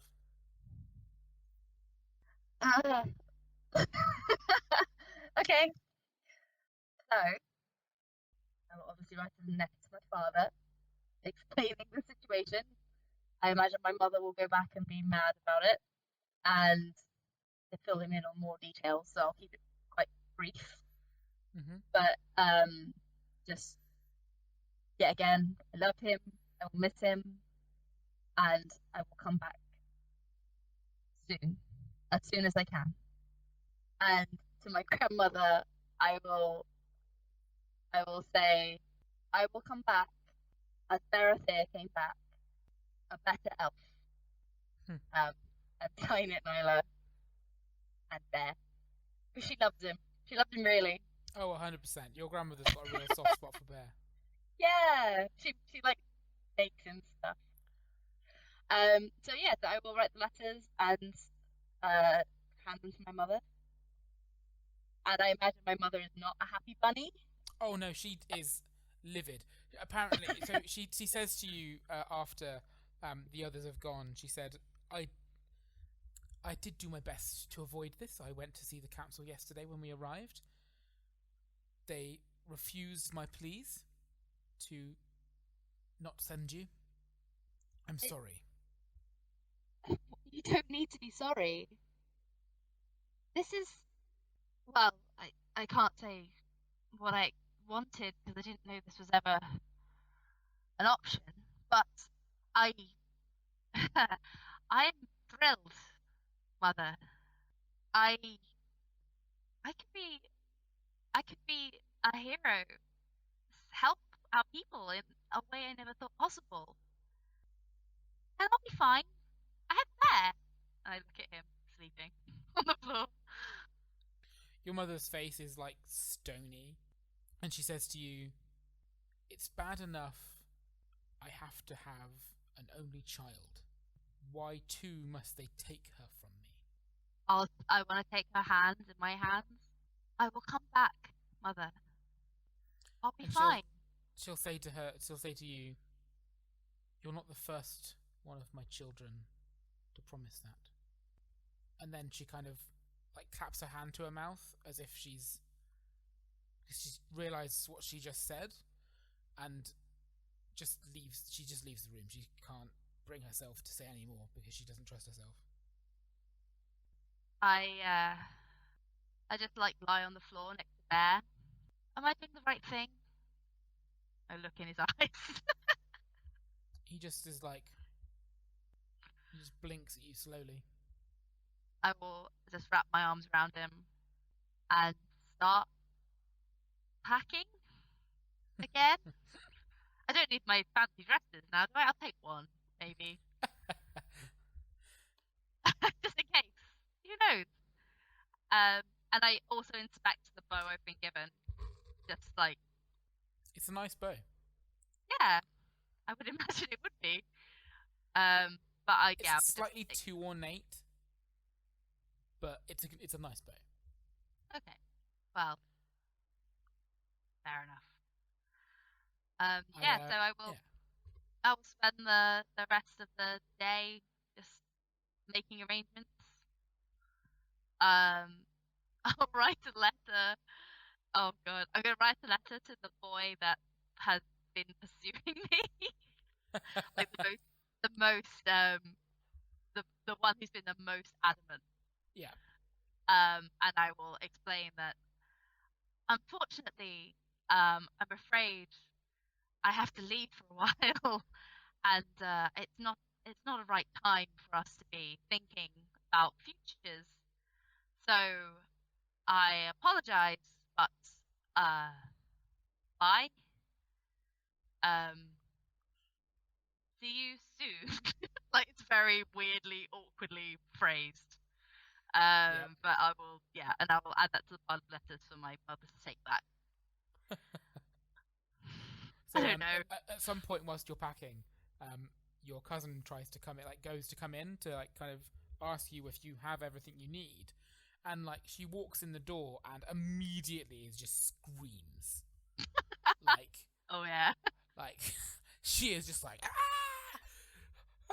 oh my god, and she walks in the door and then like screams and leaps backwards into a corner and then can't then leave the corner because it means going towards Bear to get back out of the door again, and she just stands there like panicking, like just staring at him.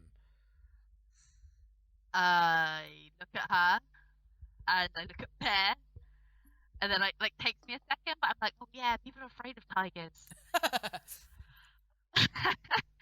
So I lead Bear into like an adjoining room and close the door so that he's out of the way. And then I help her down out of the corner. You don't need to be afraid. He's very friendly. You have a tiger? Yes. His name is Barathir, or Bear. He is my friend. You have a tiger. Again, yes. Yeah, he's a lovely boy, and he will protect us. He's very smart. Oh, okay. Are you okay? I'm sorry about. I really should have warned you. Are you okay? Apart from everything, are you ready? Yes, I just came to tell you that I'm all packed and wondered if you needed any help. I think I'm fine. Just trying to. Plan isn't really the right word, but come to terms with it. Yes, same, I think. How was your mother? Proud, I think. She seemed quite excited for me. Quite an honor we've been given. Yes, it'll be an amazing adventure, I'm sure. Yes. We will learn so much. I mean, did you ever read the Barathir books when you were little? Yes, I loved them. Me too. We'll be like Barathir. Yes. We'll come back and we'll be heroes and we'll get to marry the most handsome men in town. Yeah, we'll be heroes.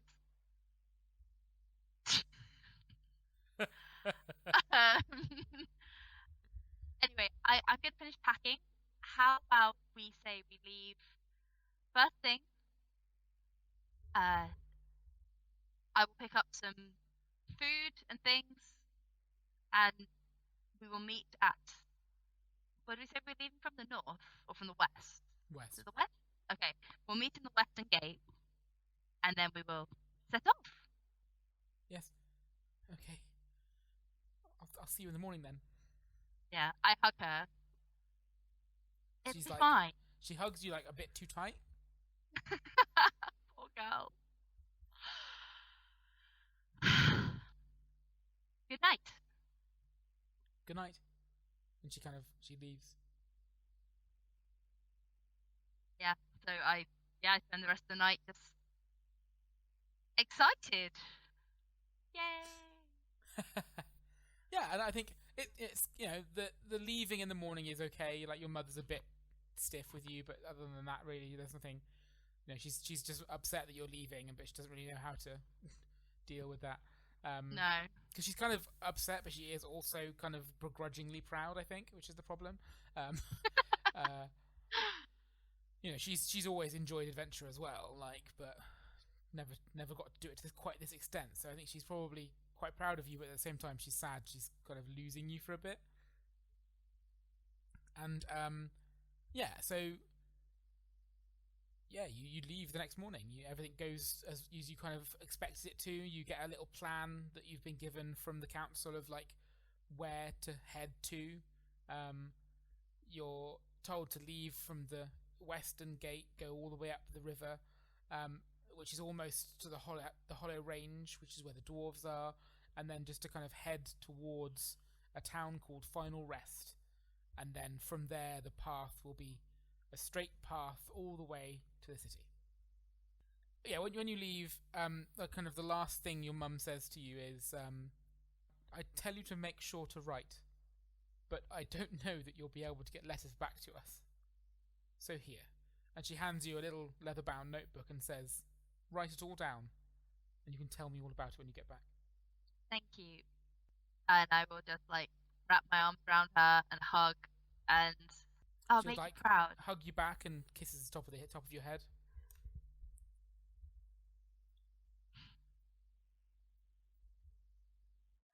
Goodbye. Goodbye. I'll see you soon.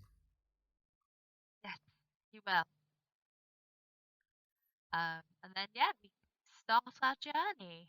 Yeah, and as I said, the journey's pretty easy whilst you're in the forest. All the elves are very helpful. You get all the way to the fortress, the river fort, which is where you see your first human. Terrifying. You're absolutely captivated, I expect, because they're all like sailors. So they're just like a big gaggle of there's loads of them. There's like this big gaggle of just like shirtless men unloading barges, and Issa is like cuckoo over them. She's just fawning over them. It's you're just like ugh. But they're all quite crass, the men. Yeah. They're sailors. Yeah. Fair enough. But she's just like, oh, they're so pretty. And it's at this point when you kind of manage to book passage with them to go back east towards the Hollow Range, which is actually where they're going. And it's all agreed that you'll leave the next morning. And as you're getting on the boat, Issa slips on the jetty and falls really awkwardly and just breaks her arm. And it's quite a nasty break. She's just she just cries and cries and cries. And the sailors are just like, we have to leave. Are you coming or going? Essentially. Gosh. I will try and look at her arm quickly and see if there's how damaged it is, if it will mend on the road. It's multiple fractures. She slips. You know when you the jetty this steps down to the river? Yeah. She slipped down those. Issa, you can't travel like this. The elders, the council, they're counting on us. Go. Issa, You're the strong one anyway. I was never supposed to be travelling. I've been a mess, even in the forest. I'll stay here, I'll heal up, I'll go and tell the council that you are here on your own. If they want to send help, they will. Okay. I guess I have no choice. You'll be fine. You'll do us proud. Okay. Good luck. And tell me all about it when you get back. I will. Don't worry. I'll tell you all about the handsome men I meet. And then I will get on the boat with Bear. And the sailors with a tiger. They think it's hilarious. Okay, cool. That's fine. A couple of them have got tattoos of tigers, so they're just hey, posing with them and stuff. You're on my arm. Exactly, yeah. Cool. Okay, cool. So I will get on the boat and I will head off. She waves you from the jetty and then is as you kind of get to the point where you're about to go around the corner, you see her look around as if to be like, I'm on my own. Yeah, that's not thought out entirely. But she's in a town full of people. It's okay. Yeah, should be fine. And that's Sure. yeah. I think that's there where we kind of probably can leave it. She loses a little bit of her bravado, Oh, I would Being imagine alone. so. which is why she's very like she hides herself. She takes apart the words of Dira or Dyra. I can't remember how it's pronounced, but Yeah. how Dara, yeah. like keeps her hood up, keeps her head down, and tries to stay out of the way as much as possible, especially like hiding Bear as she travels, Yeah. making sure that the tiger's not seen. Just I think wandering it's one of those things where like the you're probably fine whilst you're on the river because the sailors who interact with elves like all the time, they're like the only humans that do ever actually interact with elves on a regular basis, and they basically only do that. Like that's their livelihood is shipping things down to the Elven Forest. Like they're kind of very like. It's weird to travel with an elf, but they're kind of like quite easy to hang around with, and it's like a good couple of day journey up the river. So she probably makes quite good friends with them, but then is then shocked by how surprised at her sight the people in the small villages are, and then that's probably when she then starts really hiding herself. Yeah, I can imagine she sort of speaks to the sailors if they're like comfortable with her as they seem to be. She tries to like get information out of them in terms of what she'll see, I guess, who she'll meet. Yeah, and they tell her like the most ridiculous tall tales, and like she probably can tell they're not being 100% honest and they're like messing with her, but like at the same time she's like, what if any of this is real? Yeah, if like a tenth of this is true, I'm in real trouble. Yeah, exactly. So I really need to be careful. Oh God, what have I done?